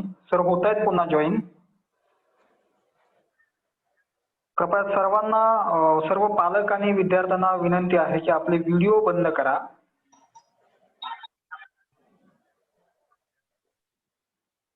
आपण सगळ्यांनी ऑडिओ आणि व्हिडिओ बंद केला तर हा कार्यक्रम आपल्याला कसल्याही अडथळ्याशिवाय ऐकता येईल. मी पुन्हा पुन्हा रिक्वेस्ट करतो की कृपया आपले व्हिडिओ आणि ऑडिओ बंद करावेत. नाईक सर तुमचा व्हिडिओ बंद आहे. आता तुम्ही पुन्हा व्हिडिओ ऑन करा. राहुल सर तुमचा व्हिडिओ ऑन करा. ओके हो सर. Okay sir. ओके हा सर कंटिन्यू करतोय प्रदीप सर. हो सर करा सर. ओके ओके हा. तर आपण इथपर्यंत आलो की काही धर्माचा किंवा इथल्या व्यवस्थेचा एक मुलामा देऊन इथल्या बहुसंख्य लोकांना गुलाम करण्याच्या दृष्टिकोनातून ज्ञानबंदी करण्यात आली. खरं तर आपण ज्या वेळेला ज्ञानाची परंपरा म्हणतो त्यावेळेला याच सर्वहारा बहुजन वर्गातल्या लोकांच्याकडं अतिशय महत्वपूर्ण अशा प्रकारचं ज्ञान होतं. म्हणजे ते शिल्पकलेतलं असेल, साहित्य कलेतलं असेल, ललित कलांमधलं असेल किंवा जगण्याच्या संबंधी माणसाला ज्या ज्या काही गोष्टी आवश्यक आहेत त्या त्या गोष्टींमधलं ज्ञान या बहुजन समाजाला होतं. या सगळ्या निसर्गाशी संबंधित असणाऱ्या लोकांकडेच होतं. परंतु त्या ज्ञानाला अप्रतिष्ठेचं स्वरूप देऊन केवळ पुस्तकी ज्ञान आणि मंत्रांचं ज्ञान, मंत्र सामर्थ्याचं काही ज्ञान आहे, धर्माचं जे ज्ञान आहे ते ज्ञान म्हणजेच सर्वश्रेष्ठ ज्ञान, अशा प्रकारची एक चुकीची आणि भ्रामक आणि अत्यंत अज्ञानमूलक, अत्यंत द्वेषपूर्ण अशा प्रकारची एक रचना या समाज व्यवस्थेमध्ये करण्यात आली. आणि जे खरं ज्ञान होतं की जे माणसाला परिपूर्ण करणारं होतं, परिपक्व करणार होतं, त्या ज्ञानापासून ही मुख्य ज्ञानाची जी धारा आहे ती डिस्कनेक्ट करण्यात आली, ती तोडण्यात आली. आणि आम्ही म्हणतो तेच ज्ञान, आणि तेच ज्ञान म्हणजे प्रतिष्ठित आहे, त्याच ज्ञानाला प्रतिष्ठा आहे, त्याच ज्ञानाला मोल आहे, मूल्य आहे, अशा प्रकारचा एक विकृत विचार या देशामध्ये रुजल्याचं आपल्याला दिसून येतं. आणि मग याच्या विरोधामध्ये सिद्धार्थ गौतम बुद्धांना पहिल्यांदा बंड पुकारलं इथल्या वैदिक सनातनी धर्म व्यवस्थेच्या विरोधात, की ज्या धर्माच्या आडून ज्ञानबंदी करण्यात आलेली होती. आणि बुद्धांनी आपल्याला सगळ्यांना एक संदेश दिला की अत्तदीप भव, म्हणजे तुम्ही स्वतःच तुम्ही तुमचे स्वयंप्रकाशित झालं पाहिजे. तुम्हाला दुसरं कोणी येऊन ते ज्ञान देईल किंवा तुमचा उद्धार कोणी करेल असं अजिबात नाही. तुम्ही स्वयंप्रकाशित व्हा. तुमच्यातलं जे कर्तृत्व आहे ते तुमचं तुम्ही कर्तृत्व ओळखा आणि तुम्ही जगण्याच्या शर्यतीमध्ये जिंकला पाहिजे. त्याला नैतिकतेची जोड असली पाहिजे, त्याला माणूसपणाची आणि संवेदनशीलतेची आणि प्रज्ञाशील करुणीची जोड असली पाहिजे. अशा प्रकारची एक मांडणी सिद्धार्थ गौतम बुद्धानं त्या काळामध्ये केल्याचं आपल्याला दिसून येतं. आणि म्हणून बुद्ध परंपरा जी आहे ती खऱ्या अर्थानं ज्ञान परंपरा आहे. नंतरच्या काळामध्ये सम्राट अशोकानं हे राज्यक्रांतीमध्ये आणलं. म्हणजे बघा, ज्या वेळेला एखादा विचार म्हणजे एखादा ज्ञानातला एखादा घटक ज्या वेळेला सर्वदूर पोहोचतो त्यावेळेला आपल्याला राजसत्ता हस्तगत करता येते. आणि एकदा का राजसत्ता हस्तगत केली तर त्या राजसत्तेच्या माध्यमातून आपण सांस्कृतिक सत्ता सुद्धा आपल्या हातामध्ये ठेवू शकतो. याचं एक आदर्शवत उदाहरण म्हणजे बुद्धाच्या विचार क्रांतीनंतर या ठिकाणी सम्राट अशोकाचं राज्य आलं. आणि त्या राज्यामध्ये ज्या पद्धतीनं इथं कलांची मांडणी झाली, ज्ञानाची मांडणी झाली, म्हणजे बुद्ध परंपरेमध्ये आपल्याला धम्मकीर्ती असेल, भिकनाक असेल किंवा नागार्जुन सारखे तत्वज्ञ असतील, ही सगळी मंडळी या परंपरेतनं आलेली होती. सम्राट अशोकाच्या त्या काळामध्ये तक्षशिला किंवा नालंदा विद्यापीठासारखी, विक्रमशिला यासारखी जागतिक दर्जाची, उच्च दर्जाची विद्यापीठ या ठिकाणी तयार झाली होती. मला हे अधोरेखित करायचं आहे की तुम्ही ज्या वेळेला ज्ञानसत्ता हातामध्ये घेता, एखादा विचार घेता, विचार आत्मसात करता आणि त्या विचारानं एक विशिष्ट ध्येयवाद घेऊन आपण जर प्रेरित होऊन जर आपण काम केलं तर निश्चितपणानं आपल्याला सगळ्या सत्ता ताब्यात ठेवता येतात. हे सम्राट अशोकाच्या त्या काळामध्ये सिद्ध झालेलं आहे. हे तुम्ही आम्ही सगळ्यांनी समजून घेतलं पाहिजे. मित्रांनो, तथागत भगवान गौतम बुद्धांच्या नंतर आपल्याला महावीरांचं सुद्धा या ठिकाणी आवर्जून योगदान लक्षात घ्यावं लागेल की वैदिक परंपरेला आव्हान देऊन, म्हणजे वेदप्रामाण्य जे आहे हे वेदप्रामाण्य खऱ्या अर्थानं माणसाला संकुचित बनवतं, माणसाला ज्ञानापासून वंचित ठेवतं. एकदा का आपण स्वीकारलं की याच्या पलीकडे काय नाहीये तर आपल्या विचारशक्तीला, आपल्या प्रतिभाशक्तीला आणि आपल्या बुद्धिमत्तेला चालनाच मिळत नाही. आणि वेदप्रामाण्य हा जो भाग आहे की या वेदप्रामाण्याला भारतातल्या सगळ्याच पुरोगामी लिबरल अशा उदारमतवादी सगळ्यांना, या सगळ्या प्रवाहांनी या वेदप्रामाण्याला नाकारलेलं आहे. म्हणून जे जे वेदप्रामाण्याच्या विरोधात होते त्यांनी ज्ञानाच्या सत्तेचं महत्व ओळखलेलं होतं. आणि म्हणूनच तुम्हाला सांगावं लागेल की महावीरांची ही जी काही परंपरा होती ती अवैदिक परंपरा होती आणि त्यांनी सुद्धा ज्ञानाला फार महत्व दिलेलं आहे. एवढंच कशाला, आपण अलीकडच्या काळामध्ये जर आलो की आपल्या सर्वांचे आदर्श आणि प्रेरणा छत्रपती शिवाजी महाराज, त्यांना सुद्धा असं लक्षात आलं होतं की नाही, केवळ तलवारीच्या बळावरती आपण राजसत्ता मिळवू शकू, परंतु जर ज्ञानसत्ता आपल्या हातामध्ये नसेल तर त्याचा फटका आणि त्याचा अवमान आणि ते शोषण काय असतं हे छत्रपती शिवाजी महाराजांनी सुद्धा अनुभवलेलं होतं. आणि म्हणून युवराज संभाजी राजेंना छत्रपती शिवाजी महाराजांनी जाणीवपूर्वक त्यांना ज्ञान देण्यासाठी वेगवेगळे विचार प्रवाह आहेत ते अभ्यासण्यासाठी तशा प्रकारचं नियोजन केलं होतं, तशी व्यवस्था केलेली होती. आणि म्हणून संभाजीराजे हे वेगवेगळ्या भाषा अवगत असलेले राजपुत्र म्हणून त्या काळामध्ये सुप्रसिद्ध होते. स्वतः संभाजीराजेंनी संस्कृत भाषेमध्ये काही ग्रंथ लिहिलेले होते. कशाचं द्योतक आहे तर छत्रपती शिवाजी महाराजांनी ज्ञानाच्या परंपरेला दिलेलं महत्व हे फार महत्वाचं आहे. कारण त्यांच्याही लक्षात आलं होतं त्यांनी ज्ञानाला का महत्व दिलं. केवळ तलवारीच्या माध्यमातून शौर्य गाजवून आपल्याला सर्व व्यवस्था परिवर्तन करता येणार नाही, तर दुसऱ्या बाजूला आपल्याला लेखणीचं शस्त्र हातात घ्यावं लागेल, म्हणजे ज्ञानाचं शस्त्र हातात घ्यावं लागेल आणि मग ही सगळी व्यवस्था आपल्याला बदलता येऊ शकेल. ही धारणा, हा विश्वास छत्रपती शिवाजी महाराजांना होता, म्हणून त्यांनी संभाजीराजांना जाणीवपूर्वक ज्ञानाकडे वळवलेलं होतं, हे सुद्धा आपण समजून घेतलं पाहिजे. मित्रांनो, या सगळ्याच महामानवांनी हे काम केलं त्याच्या पाठीमागचं कारणच असं होतं की ज्ञानसत्ता ही फार महत्वाची आहे. ज्ञानसत्ता ही विशिष्ट वर्गानं आपल्या मुठीत घेतली, आपल्यापुरती बंदिस्त ठेवली आणि त्याचा परिणाम असा झाला की इथल्या प्रतिभाशक्तीला, इथल्या विचारशक्तीला, म्हणजे जो त्यांच्या व्यतिरिक्त मोठा समाज मोठ्या संख्येनं या देशामध्ये आहे, त्यांची प्रतिभा, त्यांची बुद्धी, त्यांचं काही बौद्धिक क्षमता आम्ही देशाच्या समाजाच्या विकासासाठी राबवूच शकलो नाही, हे झालं. त्यामुळे बघा की आपण काय केलं आपल्या देशामध्ये, ज्यावेळेला ज्ञानसत्तेचं विकेंद्रीकरणच झालेलं नव्हतं त्यावेळेला आमच्या देशामध्ये काही शोध लागले का, आमच्या देशामध्ये नवं काही घडलं का. ज्यावेळेला मी तुम्हाला तक्षशिला आणि नालंदा विक्रमशिलाचा संदर्भ दिला त्यावेळेला खूप वेगवेगळे शोध लागले, वेगवेगळी तत्वज्ञान पुढे आली, त्यांचा विकास झाला, त्या विचारांचा विकास झाला, त्या तत्वज्ञानांचा विकास झाला. हे कशाचं लक्षण आहे तर तुम्ही ज्ञानाला किती महत्व देता आणि ज्ञान सगळीकडे पोहोचवण्यासाठी तुमचा समाज किती परिपक्व आहे, किती सदृढ आहे, याच्यावरती ते सगळी प्रगतीची मोजमाप ठरलेली असतात. मला सांगा, जर मनुस्मृतीच्या अंमलानंतर ज्यावेळेला ज्ञानबंदी करण्यात आली त्यावेळेला आपण किती मोठं नुकसान केलंय हे त्या धर्ममार्तंडांनी खरं तर लक्षात घ्यायला पाहिजे. म्हणजे आधुनिक काळामध्ये ह्या गेल्या 400 वर्षांचा जो काळ आहे तो युरोप आणि इतर पाश्चात्य देशांमध्ये वेगवेगळे आधुनिक विचार प्रवाह पुढे आले, विकसित झाले आणि वेगवेगळे विज्ञानातले शोध लागले, परंतु भारतामध्ये असे शोध का लागले नाहीत. भारतामध्ये अशा प्रकारचा स्वतंत्र विचार करणारी प्रवृत्ती, असं एक कल्चर, अशी एक संस्कृती आम्ही आमच्या समाजामध्ये का रुजवू शकलो नाही तर त्याचं कारण आहे ज्ञानबंदी. आणि म्हणून क्रांतिबा महात्मा ज्योतिबा फुले यांनी या ज्ञानबंदीला पहिला हादरा दिला आणि मुलींसाठी, अस्पृश्यांसाठी आणि बहुजन समाजासाठी शाळा काढण्याचं त्यांनी फार मोठं क्रांतिकारी काम केलं. महात्मा फुलेंचं ते सुप्रसिद्ध वचन आहे की विद्येविना मती गेली, मतीविना नीती गेली, नीतीविना गती गेली, गतीविना वित्त गेले, एवढे सगळे वित्ताविना शूद्र खचले आणि एवढे सगळे अनर्थ एका अविद्येने केले. बघा, आपल्याकडे जर विद्या नसेल म्हणजे आपण अज्ञानी असतो, आपल्याकडे ज्ञान नसेल तर काय काय अनर्थ होतात. म्हणजे आर्थिक पातळीवरती आपला पराभव अटळ आहे, सांस्कृतिक पातळीवर आपला पराभव अटळ आहे, त्या राजकीय पातळीवर आपला पराभव अटळ आहे आणि सगळ्यात महत्वाचं म्हणजे आपण माणूस म्हणून जे विकसित होतो आहे त्याच्यामध्ये सुद्धा आपण त्या विकसित होण्याच्या दिशेने 4 पावलं सुद्धा टाकू शकत नाही. अशा प्रकारची एक वस्तुस्थिती आपल्याला जाणवायला लागते. हे महात्मा फुलेंनी आपल्याला सांगितलं. त्यांनी एक फार मोठा आपल्या सांस्कृतिक इतिहासावर प्रकाश झोत टाकला आणि ज्ञानबंदीला पहिल्यांदा सुरुंग लावण्याचं काम क्रांतिबा ज्योतिबा फुले आणि क्रांतिमाता सावित्रीबाई फुले यांनी केलं. आणि बघा, आपण ज्या लहुजींची परंपरा सांगतो, ज्यांच्या विचारांचा वारसा आपण सांगतो, त्या लहुजींनी सुद्धा या ज्ञान परंपरेला अधिक समृद्ध करण्यासाठी आणि ही ज्ञानसत्ता बहुजन समाजामध्ये सगळीकडे जाण्यासाठी जीवावर उदार होऊन महात्मा फुलेंच्या पाठीशी ते उभे राहिलेले आहेत.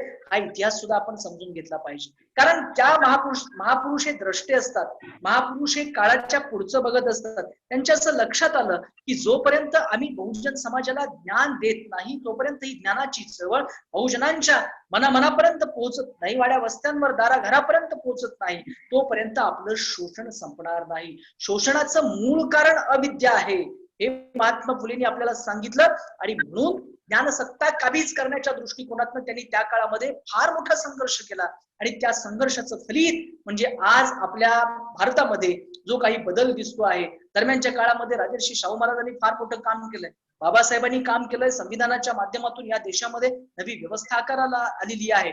आणि अशा काळामध्ये आज जो काही आपल्याला बदल दिसतो आहे तो केवळ आणि केवळ ज्ञानसत्तेच्या विकेंद्रीकरणामुळे झालेला आहे. तुमच्या माहितीसाठी सांगतो की 1907 साली कोल्हापूर जिल्ह्यामध्ये मराठा कुणबी समाजातला पांडुरंग चिमणाजी पाटील नावाचा एक विद्यार्थी, म्हणजे माझ्या गावापासून अवघ्या 1 किलोमीटरवर ते गाव आहे त्यांचं वडगाव, पांडुरंग चिमणाजी पाटील की जे पुढे कृषी तज्ञ म्हणून नावारूपाला आले. त्यांचा मुलगा म्हणजे लेफ्टनंट जनरल थोरात साहेब, त्यांचा मुलगा म्हणजे नाबार्डचे माजी चेअरमन यशवंतराव थोरात साहेब. तर या पीसी पाटील साहेबांना लक्षात आलं शाहू महाराजांच्या की एक बहुजन मराठा समाजाचं पोरग मॅट्रिक पास झालं. महाराजांनी आपले घोडेस्वार पाठवून दिले आणि त्याला बोलून आणलं आणि पन्हाळ्यामध्ये त्यांची भेट झाली आणि कोल्हापुरातून हत्तीवरून साखर वाटली की अरे बहुजन समाजाचं एक पोरग मॅट्रिक पास झालं. काय म्हणजे त्यांना काय म्हणायचं होतं, तर जोपर्यंत बहुजन समाजापर्यंत ज्ञानसत्ता पोहोचत नाहीये तोपर्यंत आमूलाग्र बदल होणार नाही, तोपर्यंत परिवर्तन होणार नाही. मग याच्या अगोदर बहुजन समाजामध्ये सत्ता नव्हती का, तर होती ना. या महाराष्ट्रामधले, या देशामधले जे काही क्षत्रिय कुळातले समजले जातात, म्हणजे डॉमिनंट ज्या जाती आहेत महाराष्ट्रामध्ये, मराठा जातीचा या संदर्भात उल्लेख करावा लागेल, त्यांच्याकडे सत्ता होतीच ना. परंतु त्या समाजामध्ये सुद्धा काही आमूलाग्र बदल झाला का, नाही. आपल्या मानसिक पातळीवरची जी काही सगळी गुलामीची जळमट आहेत की आपल्या ज्ञानसत्तेच्या द्वारे आपल्याला घालवता येतात, जाळता येतात.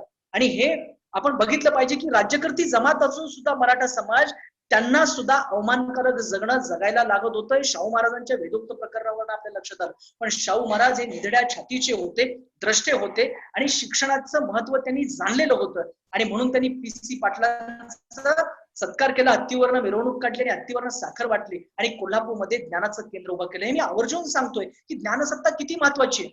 म्हणजे महाराजांच्या हे का लक्षात आलं, शाहू महाराजांच्याच का लक्षात आलं हे की ज्ञानसत्ता फार महत्वाची आणि आम्हाला बहुजन समाजासाठी काम करावं लागतं. ज्यावेळेला 1894 राजांनी राज्यकारभार हातात घेतला, त्यांनी आकडेवारी बघितली दरबारची आणि करवीर संस्थांची, लक्षात आलं की अगदी मुठभर लोक बहुजन समाजातली तिथं महत्वाच्या पदांवर काम करतायत, बाकी सगळे ब्राह्मण प्रभू शेणवी किंवा तत्सम जातीतल्या पुढारलेल्या जातीमधले लोक आहेत. आणि मग 1902 राजर्षी शाहू महाराजांनी एक जाहीरनामा काढला आणि त्यात असं सांगितलं की ब्राह्मण प्रभू शेणवी किंवा तत्सम पुढारलेल्या जाती व्यतिरिक्त जो काही सगळा बहुजन समाज आहे सगळा मराठ्यांचे त्यांना 50% जागा राखीव ठेवण्यात यावं. हे शाहू महाराजांचं काम फार मोठं क्रांतिकारी आहे. कारण जोपर्यंत हा समाज सत्तेत येत नाही, ज्ञानसत्तेत येत नाही, ज्ञानाच्या प्रवाहात येत नाही, तोपर्यंत हा समाज स्वतःच्या विचाराने चालणार नाही. आणि जोपर्यंत त्याचा आत्मशोध त्याला होणार नाहीये, त्याची अस्मिता जागृत होणार नाहीये, तोपर्यंत तो त्याच्या मेंदूचा वापर करू शकणार नाहीये. मग एका बाजूला आमच्याकडे राजसत्ता असली तरी आमचा मेंदू कुठल्या तरी व्यवस्थेचा गुलाम आहे, हे राजर्षी शाहू महाराजांच्या लक्षात आलं. आणि मी छत्रपती शिवाजी महाराजांचा वारस आहे, माझा अशा पद्धतीनं जर अपमान होत असेल तर मग इथल्या बहुजन समाजाची काय अवस्था असेल. म्हणून शाहू महाराजांनी फार मोठं शैक्षणिक काम उभं केलं, कारण त्यांनी समजून घेतलं होतं की फ्रेझर साहेबांसारख्या एका मॉडर्न विचाराच्या गुरुकडे शाहू महाराज शिकलेले होते. त्यांनी आधुनिक शिक्षण घेतलेलं होतं आणि शिक्षणानं माणूस शहाणा होतो, केवळ शहाणा होत नाही तर तो प्रगल्भ होतो, तो प्रज्ञावंत होतो, तो विवेकी बनतो आणि त्याचा आत्मभान जागृत होतं. ही शिक्षणाची ताकद आहे. आणि म्हणून शाहू महाराजांनी हा स्वतः अनुभव घेतला आणि ते एवढं मोठं काम करू शकले. मित्रांनो, का म्हणजे मला हे सांगायचं की काय होतं, काय बदल होतो सांगा. शिक्षण घेतल्यामुळे बदल होतो म्हणजे काय होतं, मी तुम्हाला एकच सांगेन की शाहू महाराजांनी मातंग समाजातल्या गणाचारी नावाच्या एका तरुणाला वकिलीची सनद दिली आणि त्याला वकिली करायला प्रोत्साहन दिलं. बघा, जो समाज न्यायापासून वंचित होता, ज्या समाजावरती हजारो वर्षे शेकडो वर्ष अन्याय होत होता, त्या समाजातल्या एका तरण्या पोराला राजर्षी शाहू महाराज बोलवतात आणि त्याला वकिलीची सनद देतात आणि म्हणतात तू वकील कर. म्हणजे शाहू महाराजांच्या लक्षात आलं होतं की हा म्हणजे बघा, समाजाला जर न्याय मिळवून द्यायचा असेल, समाजाची बौद्धिक आणि आर्थिक उंची वाढवायची असेल, समाजाला राजकारणामध्ये दखलपात्र करायचं असेल, समाजाला कुठल्याही समुदायाला किंवा कुटुंबाला किंवा कुठल्याही व्यक्तीला जर उन्नतावस्थेकडे न्यायचं असेल तर शिक्षण दिलं पाहिजे. हे राजर्षी शाहू महाराजांनी ओळखलं आणि म्हणून त्या गणाचारी नावाच्या मातंग तरुणाला वकिलीची सनद दिली. किती महत्वाचं काम आहे राजर्षी शाहू महाराजांचं. आणि म्हणून कोल्हापूर शहरामध्ये त्यांनी वेगवेगळ्या जाती धर्मांची वसतिगृह काढली. मुस्लिम बोर्डिंग आहे, दैवज्ञ पांचाल सोनार बोर्डिंग आहे, मिस क्लर्क मागासवर्गीय वसतिगृह आहे, दिगंबर जैन बोर्डिंग आहे, अशी वेगवेगळी बोर्डिंग काढली. शाहू महाराजांचं काम फार मोठं आहे असं माझं मत आहे. आणि कारण का, तर शाहू महाराजांना शिक्षणाचं महत्व त्यांनी जाणलेलं होतं.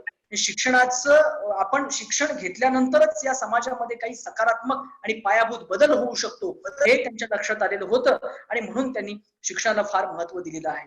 मित्रांनो, महात्मा फुलेंनी सुद्धा जे काम उभं केलं ना ते कशाच्या जोरावर उभं केलं मला सांगा. छत्रपती शाहू महाराजांच्या अगोदर महात्मा फुले या महाराष्ट्रामध्ये या भारतामध्ये पहिल्यांदा शिक्षणातली एक फार मोठी क्रांती करत होते.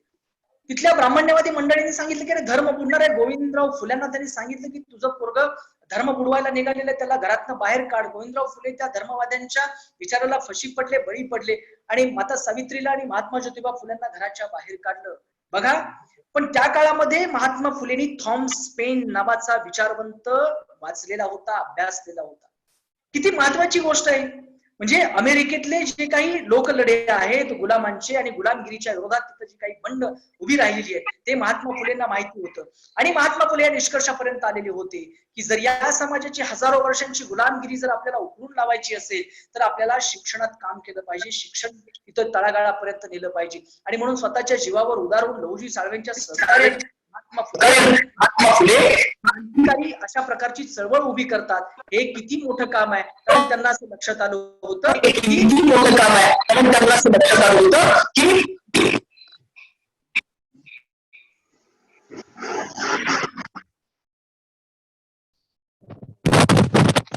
शिक्षण किती महत्वाचं आहे हे त्यांच्या लक्षात आलं आणि म्हणून त्यांनी हे काम सुरू केलं. मला त्यानंतरचा एक फार महत्वाचा संदर्भ द्यायचा आहे आणि आपल्या सगळ्यांना एक महत्वाचं उदाहरणही द्यायचं आहे, ते म्हणजे डॉक्टर बाबासाहेब आंबेडकरांचं. म्हणजे महात्मा फुलेंचा आणि शाहू महाराजांचा आणि बाबासाहेब आंबेडकरांचा काय संदर्भ आहे तर तो हाच आहे की या तिन्ही महापुरुषांनी शिक्षणावरती लक्ष केंद्रित केलेलं होतं. ऑडिओ म्यूट करावा.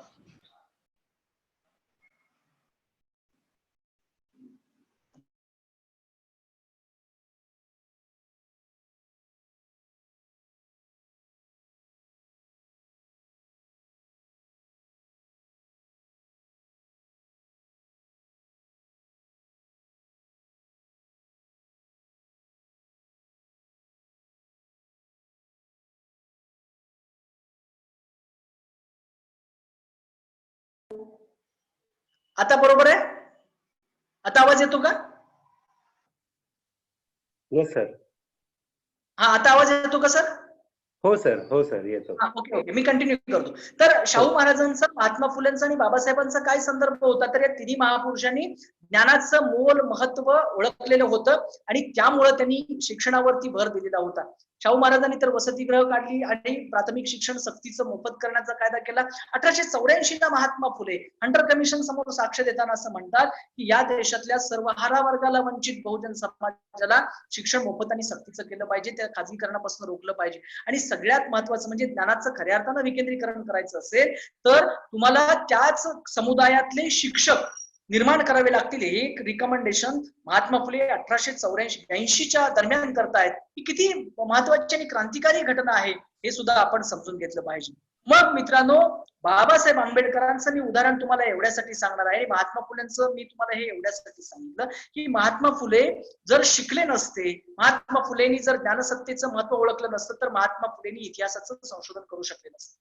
महात्मा फुलेंनी तुलना केली नसती युरोप मधल्या सगळ्या आधुनिक उदारमतवादी मूल्य सरणीची आणि भारतात असलेल्या धार्मिक स्थितीवादी आणि एका संकुचित अशा विचारसरणीची त्यांनी ते तुलना करू शकले नसते आणि त्यातून काही चांगलं घडू शकलं नसतं. हे कशाचं फलित आहे तर त्यांनी ज्ञान मिळवलं आणि ते समजून घेतलं. त्यांचा जो प्रवास होता तो विचार करण्याकडचा प्रवास होता. म्हणजे स्वतः आपल्या विचाराला चालना देणं हे शिक्षणाचं आणि ज्ञानाचं फार महत्वाचं लक्षण असतं. ते त्यांनी म्हणजे स्वीकारलेलं होतं, आत्मसात केलेलं होतं, म्हणून ते करू शकले. डॉक्टर बाबासाहेब आंबेडकरांचं या बाबतीत आपल्याला उदाहरण देता येईल की बाबासाहेब आंबेडकरांनी ज्ञानाच्या बाबतीमध्ये म्हणजे ज्ञानाच्या जोरावरती या देशामध्ये केवढी मोठी क्रांती केली मला सांगा. बाबासाहेब आंबेडकरांनी जर बहुआयामी अशा प्रकारचं ज्ञान जर आत्मसात केलं नसतं तर निश्चितपणानं मला वाटतं की आपल्या देशामध्ये एवढी संवैधानिक क्रांती फार मोठ्या प्रमाणावरती झाली नसती.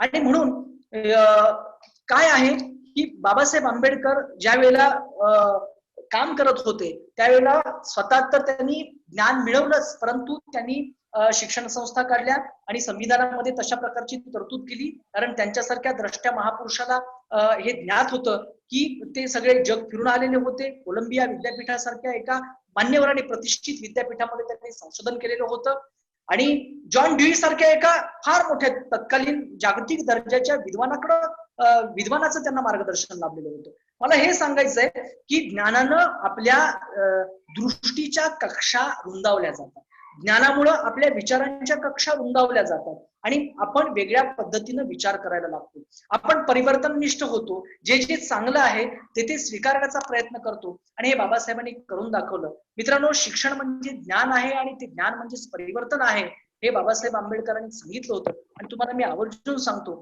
की औरंगाबादला मिलिंद महाविद्यालयाची स्थापना झालेली होती पीपल्स एज्युकेशन सोसायटीच्या माध्यमातून.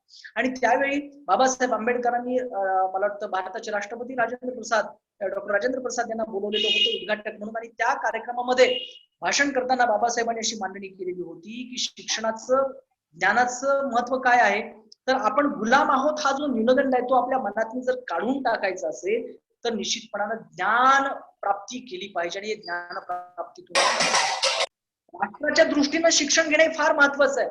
त्यामुळं सरकारनं सुद्धा उच्च शिक्षणावर भर दिला पाहिजे अशा प्रकारची मांडणी डॉक्टर बाबासाहेब आंबेडकरांनी त्या काळामध्ये केली आणि आपल्या कॉलेजचं उद्घाटन त्या करत असताना मला हे सांगायचंय की जर आपल्या राष्ट्राला पुढे न्यायचंय, आपल्या समाजाला पुढे न्यायचंय, आपल्या कुटुंबाला पुढे न्यायचंय तर आपल्याला उच्च शिक्षणामध्ये जावं लागेल, उच्च शिक्षण घ्यावं लागेल आणि वेगवेगळ्या पद्धतीचं ज्ञान आपल्याला आत्मसात करावं लागेल.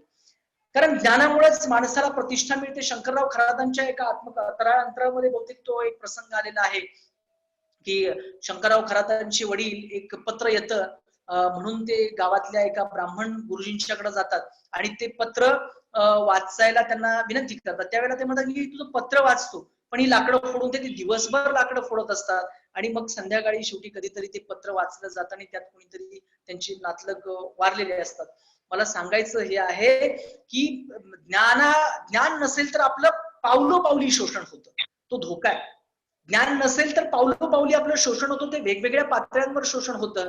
हे शोषण आपल्याला झुगारून द्यायचं असेल तर आपल्याला ज्ञान प्राप्ती केली पाहिजे हे या उदाहरणातून समजून येतं. म्हणून मला असं म्हणायचं आहे की डॉक्टर बाबासाहेब आंबेडकरांनी ज्या पद्धतीनं मांडणी केली की राष्ट्राच्या देशाच्या विकासासाठी आपल्याला ज्ञानसत्ता हस्तगत करावी लागेल तर त्यातला मतितार्थ आपण सगळ्यांनी समजून घेतला पाहिजे.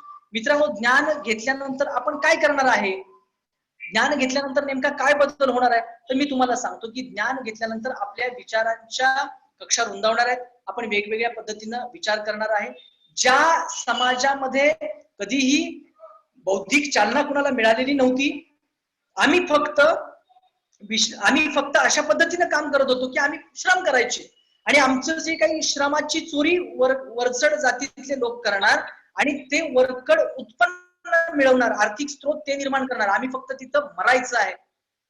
हे जे होतं हे सगळं थांबवायचं असेल तर ज्ञान मिळवणं म्हणजे आमची आर्थिक आम्हाला सुबत्तेच्या दिशेनं जायचं असेल तर आम्हाला ज्ञान मिळवावं लागेल. हा एक सकारात्मक बदल होतो. काय होतं की एका कवीनं खूप छान म्हटलेलं आहे की काल मुजरेच केलेले मेलेल्या बापाने आज ते मुजरे करती भीमाच्या कृपेने. काय म्हणजे हे पुण्य किंवा हे कृपा काय, हे नेमका प्रोग्राम काय केलं बाबासाहेब आंबेडकरांनी, तर ज्ञानाची महती या समाजामध्ये पसरवली. एक लक्षात घ्या, मला सगळ्यांच्या बद्दल बोलायचंय की महापुरुष एका जातीत बंदिस्त करता येत, आपण त्यांच्याकडून काही घेतलं पाहिजे असं मला वाटतं. जर लहुजी साळवे पोत्यात पोरी घालून जर महात्मा फुलेंच्या शाळेमध्ये नेत असतील तर त्या माणसाची, त्या क्रांतिकारक माणसाची, त्या महामानवाची दृष्टी आपण स्वीकारली पाहिजे. आम्ही आमच्या मुलींना शाळेत घातलं पाहिजे. त्याचा उद्देश एकच होता की जोपर्यंत आम्ही शिक्षण घेत नाही तोपर्यंत आमचा प्रवास अधिक चांगल्या दिशेनं होणार नाही.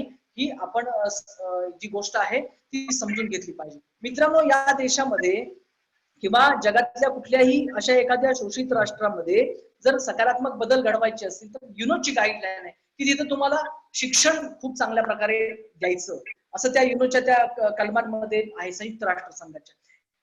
काय आहे मग हे, तर ते हेच आहे की तुम्ही शिक्षण घेतल्याशिवाय पुढे जाऊ शकत नाही. तुमची विचारशक्ती कोंडलेली आहे, ती तुम्ही ते जे काही डबकं आहे ना ते प्रवाही करू शकत नाही. हे प्रवाहीपण आहे माणसाच्या जगण्यातलं, ते ज्ञानातून येत असतं. आणि म्हणून ज्ञान फार महत्वाचं आहे. माणसाला आत्मभान, स्वाभिमान आणि अस्मिता, आपल्यातला जो काही सकारात्मक ऊर्जेचा जो काही सगळा स्रोत आहे तो सगळा आपल्याला ज्वलंत करण्यासाठी, जिवंत करण्यासाठी, प्रवाही करण्यासाठी ज्ञान खूप महत्वाचं आहे. मला सांगा, आपण जी सत्याची पाठराखण करत असतो, चांगल्याला चांगलं म्हणत असतो, हे ज्ञानप्राप्तीनंतर शक्य होतं. आपण आता साधी गोष्ट आहे, आपण आमच्या म्हणजे मातंग समाजामधून किंवा भटक्या समुदायामधून, म्हणजे जे समुदाय इथल्या व्यवस्थेनं विकासाच्या परिघाबाहेर ठेवलेले आहेत, या समाजामधून आज अनिष्ट रूढी चालीरीती परंपरांना ठोकर का मारली जाते?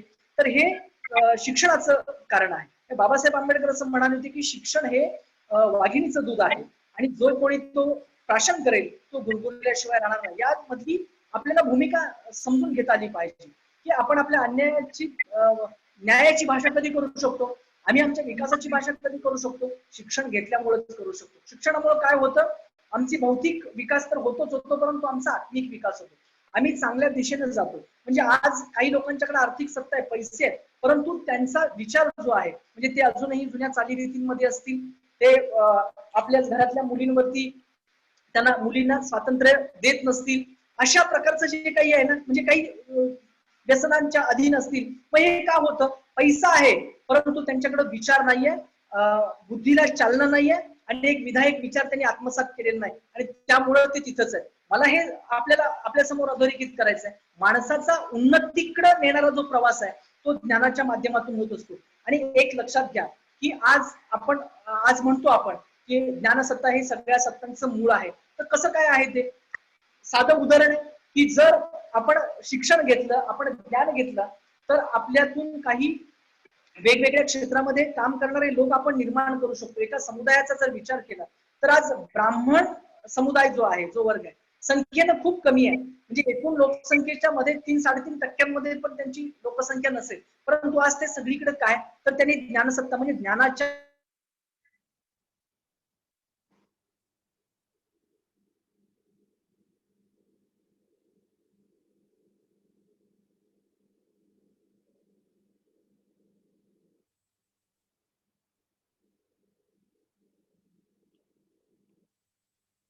असेंब्लीतले हे सगळे कोण आहेत, तर हे वरिष्ठ वर्गातले, कारण त्यांच्याकडे ज्ञानसत्ता होती. आमच्याकडे ज्ञानाची सत्ता नाहीये. त्यामुळं काय होतंय, आमचे कोणी पत्रकार आहेत फारसे दिसतात, आमचा कोणी संपादक आहे, आमचा कोणी उद्योजक आहे. आता होतंय, संविधानाची काही फळं आपल्याला दिसायला लागली आहेत या 60-70 वर्षानंतर. संख्या किती आहे, अत्यंत कमी संख्या आहे. आणि म्हणून आपल्याला पत्रकार आम्हाला हवेत. का पत्रकार हवेत? अरे जो पत्रकार आहे तो ज्यावेळेला तो ज्या समुदायात आलेला आहे त्याचं म्हणणं, त्याचं दुखणं ज्यावेळेला मीडियाच्या माध्यमातून मांडेल, त्याचे वस्तुनिष्ठ विश्लेषण करेल, त्यावेळेला इथल्या सत्ताधाऱ्यांना त्याची दखल घ्यावी लागेल. म्हणजे मीडिया या क्षेत्रामध्ये आज आपले किती लोक आहेत, फारसे नाही आहेत. काय कारण आहे, आम्ही शिक्षणच घेतलेलं नाही. किती मुलं आमची तिकडे येतात बघा ना. याच्यावरती आपण काय काम केलं पाहिजे. मी प्रदीप सरांचं मनपूर्वक अभिनंदन करतो. मी प्रदीप सरांची वाटचाल खूप वर्षापासून बघतोय. एक ध्येय घेऊन आपल्या सगळ्या उपेक्षित वंचित समाजामध्ये अधिकारी बनवण्याचं जे स्वप्न त्यांनी स्वीकारलं आणि त्या स्वप्नाला सत्यात उतरवण्यासाठी वाघमारे कैलासजींच्या सारख्या मोठ्या लोकांचं मार्गदर्शन घेऊन, पाठबळ घेऊन हे जे काही मिशनरी स्वरूपाचं काम सुरू आहे, मिशन एक आमचं ध्येय आहे, खूप महत्वाचं आहे. त्यासाठी मी तुम्हाला सांगतोय की आमच्याकडे पत्रकार नाहीयेत, मग आमच्याकडं कलावंत आहेत का? कलावंत आहेत, परंतु त्यांच्याकडे प्रॉपर नॉलेज नाहीये की आपल्या कलेचं मार्केटिंग आणि प्रेझेंटेशन करायचं. हे प्रोफेशनल जर त्यांनी काही शिकून घेतलं तर निश्चितपणानं आम्ही कलेच्या क्षेत्रामध्ये सुद्धा आमच्याकडे खरं तर नैसर्गिकरित्या आमच्याकडे काही कला आहेत, परंतु त्यांना त्यांचं मार्केटिंग करणं, त्यांचं प्रेझेंटेशन करणं आणि ते सगळ्या जगाच्या समोर आणणं आणि त्यातून अर्थार्जन करणं, ही चेन आम्हाला समजलेली नाहीये. हे कधी समजेल आम्हाला, हे आम्हाला शिक्षणातून कळणार आहे. म्हणून आम्ही हे सगळं समजून घेतलं पाहिजे. आज आमचे उद्योजक किती आहेत मला सांगा. ज्ञान म्हणजे काय असतं? ज्ञान म्हणजे केवळ MA, MCOM, MSc हे पुस्तक वाचलं मी आणि त्याची डिग्री मिळवली म्हणजे मी ज्ञान मिळवलं असं होत नाही. ज्ञानाची व्याख्या माझ्या दृष्टीने अशी आहे की चांगलं जगण्याला जे सहाय्यभूत ठरतं ते म्हणजे ज्ञान. मग आज आमच्याकडे अशा पद्धतीचं ज्ञान आहे का की माझ्या एखाद्या कुठल्या तरी मित्राला, भावाला, माझ्याच समाजातल्या एखाद्या माझ्या बांधवाला ज्यावेळेला उद्योगामध्ये उतरायचंय त्यावेळेला त्याच्याकडं काही एक दिशा असली पाहिजे, एक विजन असलं पाहिजे. ते विजन तो निर्माण करू शकतो का? हे निर्माण करू शकत नाहीये. मग का करू शकत नाहीये? तर आम्ही आमचं मॅनेजमेंट कौशल्य म्हणजे जे व्यवस्थापन कौशल्य, आमचं मार्केटिंग कौशल्य, मार्केटिंग मॅनेजमेंट जे आहे ते आम्हाला माहित नाही. आम्ही एखादं प्रोडक्ट निर्माण केलं तर ते आम्ही बाजारपेठेत कसं न्यायचं, त्याचा अर्थकारण काय आहे, त्याच्यावरती टॅक्स किती आहे, त्याची मजुरी किती जाते वगैरे वगैरे, त्याचा प्रोडक्शन कॉस्ट काय आणि त्यातून मला अर्थार्जन किती होणार आहे, याचा अभ्यास आपल्याकडे काही आहे का? का होत नाही मग असं? तर हे ज्ञान नाहीये म्हणून. म्हणजे आपल्याला मीडियामध्ये जायचं असेल, तुम्हाला शिक्षण घ्यावं लागेल, त्या पद्धतीचं पायाभूत शिक्षण घ्यावं लागेल. तुम्हाला कलेच्या क्षेत्रात जायचं आहे, तुम्हाला पायाभूत शिक्षण घ्यावं लागेल. म्हणजे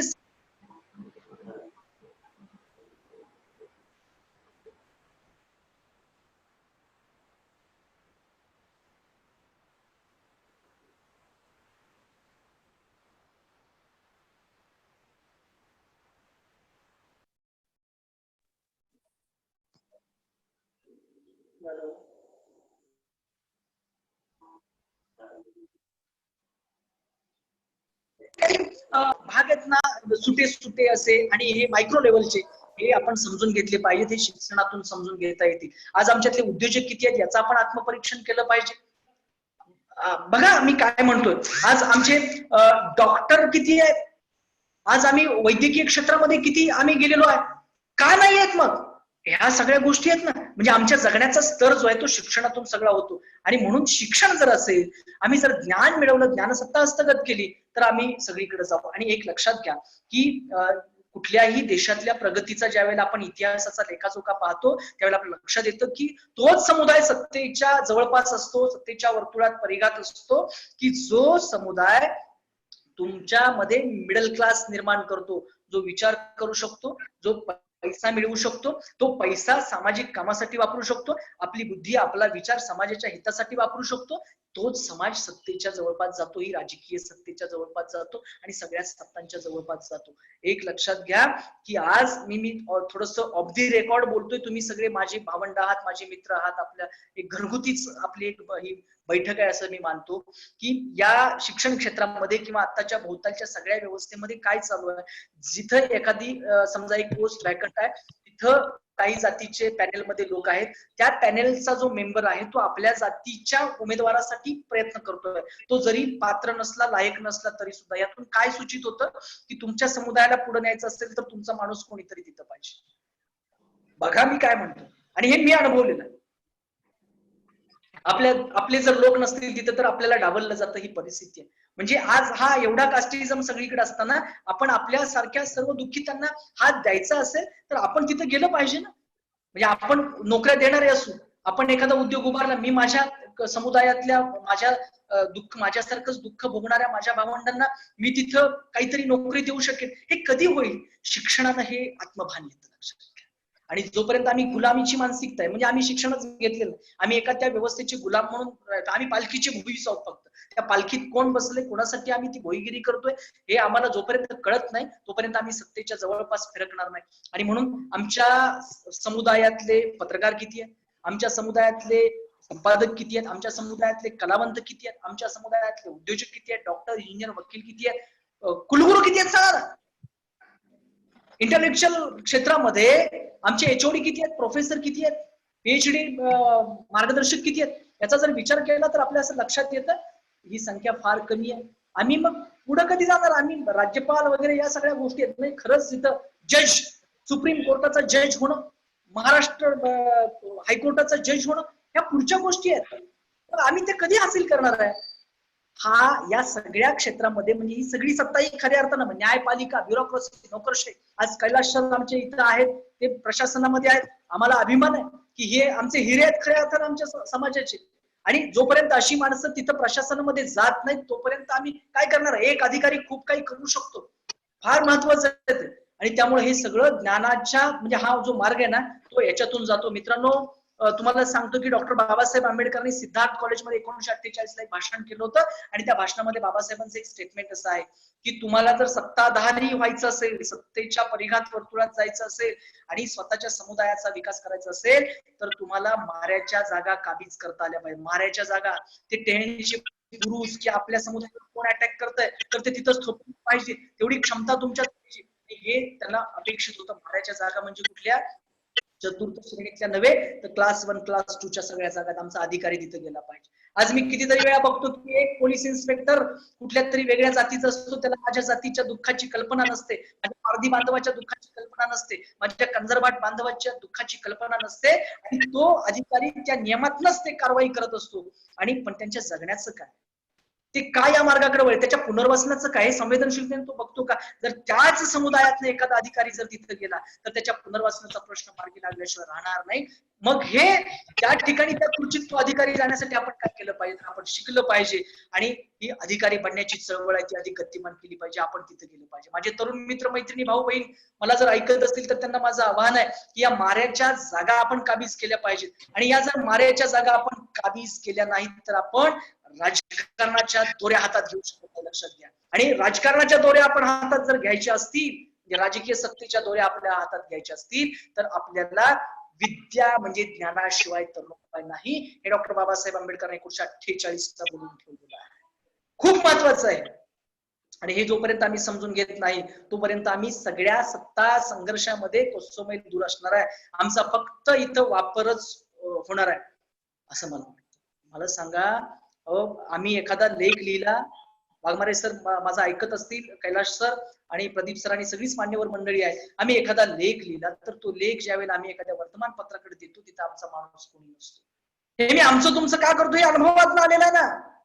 तो दर्जेदार लेख आहे, तो संशोधनाच्या पातळीचा लेख आहे, परंतु तो छापून येत नाही. याचं कारण आहे की तिथं त्यांची माणसं बसलेली आहेत आणि ते त्यांच्याच लोकांचं काहीतरी करतायत. जर माझा कोणीतरी तिथं असता तर तो माझा लेख छापला गेला असता ना. म्हणून सत्ता महत्वाची आहे, सगळ्या सत्ता महत्वाची आहे.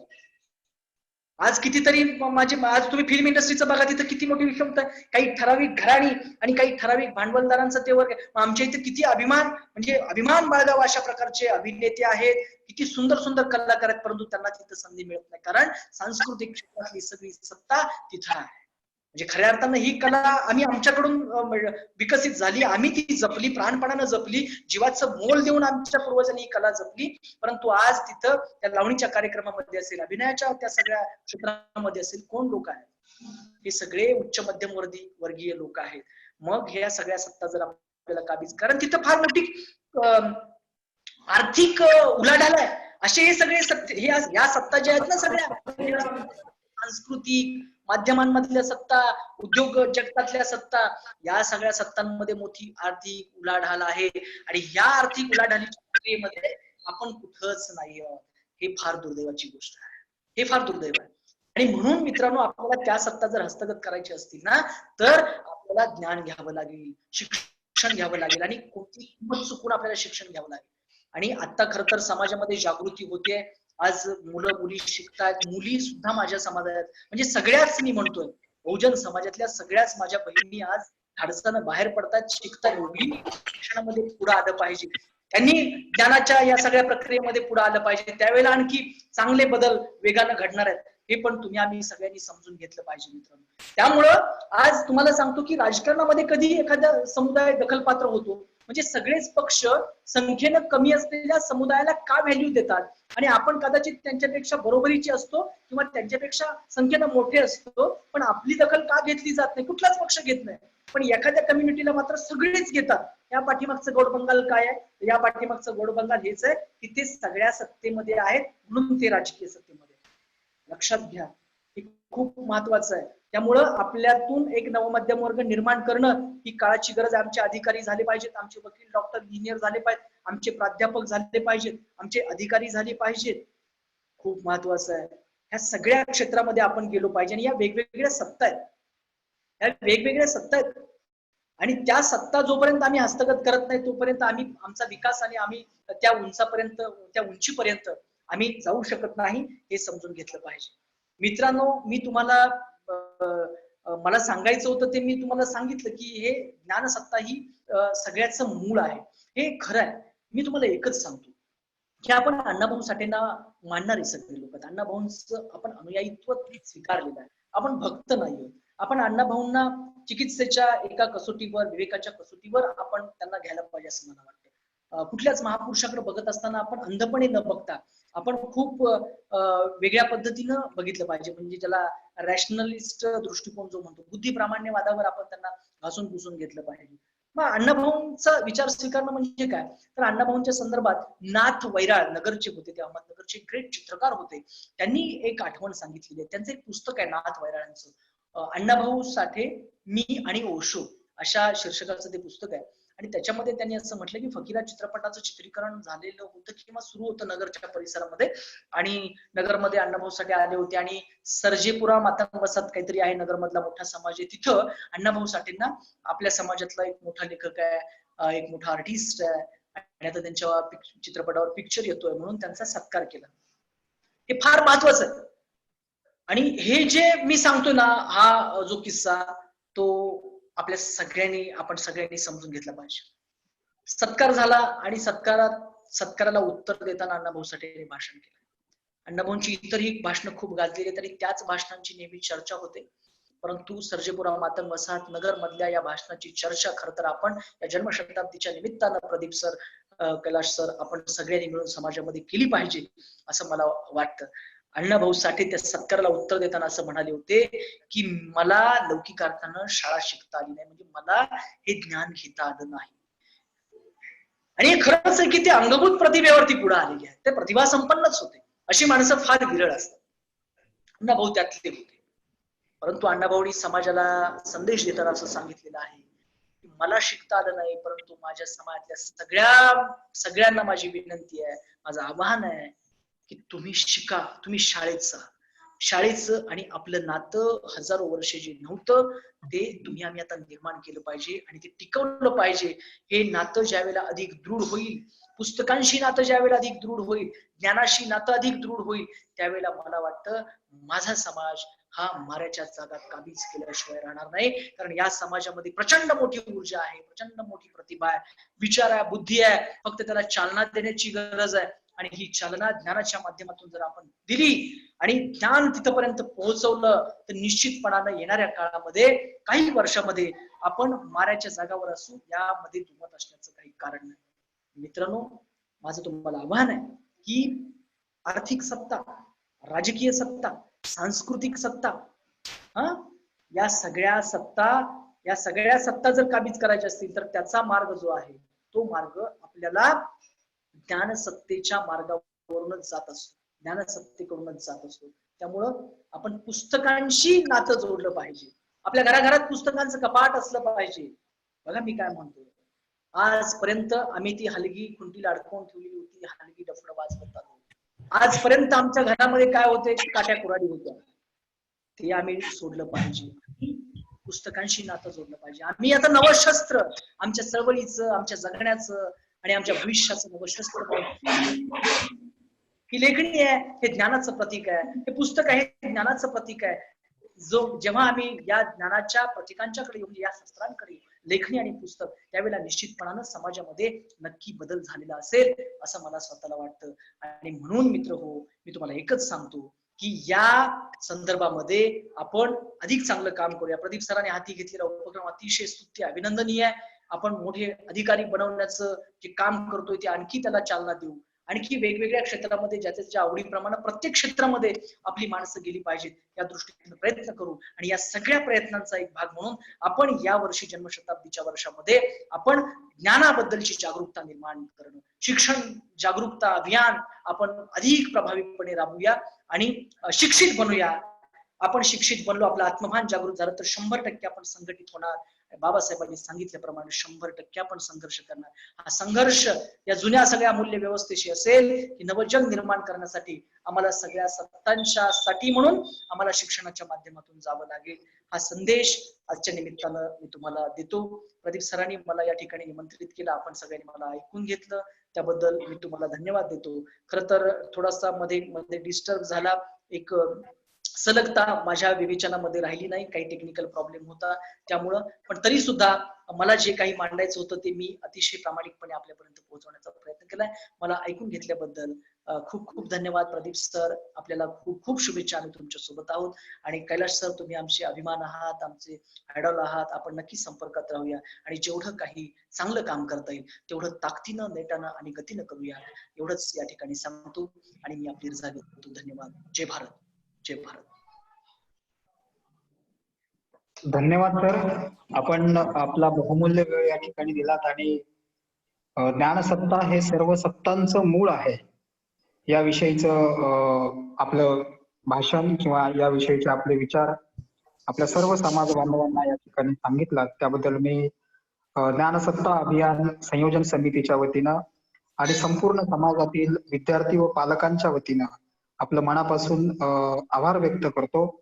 आणि ज्ञानसत्ता प्राप्तीच्या या संपूर्ण अभियानामध्ये तुम्ही आणि डॉक्टर कैलास गायकवाड सर आणि समाजामधले अनेक जाणकार मंडळी या अभियानाच्या सोबत असावं असं मी गृहीत धरतो. मित्रांनो, आपण या निमित्तानं समाजामध्ये ज्ञानाविषयीची जी जागृती आहे किंवा ज्ञानसत्तेविषयी असणारी जी अनास्था आहे ती अनास्था दूर करून माणसाला सृजनशील बनवण्याचा प्रयत्न आपण करणार आहोत. त्या माणसामध्ये आत्मभान आणण्याचा आपण या निमित्तानं प्रयत्न करणार आहोत. ज्या माणसामध्ये किंवा त्या समाजामध्ये आत्मभान येतं, आत्मभान त्याच्यामध्ये निर्माण होतं, तो माणूस क्रांतिकारी असतो आणि नव्या परिवर्तनवादी व्यवस्थेला जुळवून घेणारा किंवा नवी परिवर्तनवादी व्यवस्था निर्माण करणारा असतो आणि तो स्वाभिमानी बनतो. हा हेतू या अभियानाच्या पाठीमागे आहे. आणि या अभियानाच्या माध्यमातून केवळ अधिकारी बनवणे एवढाच हेतू नाही, अधिकारी बनवण्याच्या बरोबरीने जे इतर खाजगी क्षेत्र आहेत किंवा सांस्कृतिक क्षेत्र आहेत, फिल्म इंडस्ट्री आहे, या सर्व क्षेत्रामध्ये आपल्या समाजाचं स्थान अतिशय बळकट झालं पाहिजे. आपल्या समाजाचं भूमिका अत्यंत महत्वाची असली पाहिजे आणि समाजामधला प्रत्येक व्यक्ती हा निर्णय प्रक्रियेमध्ये असला पाहिजे.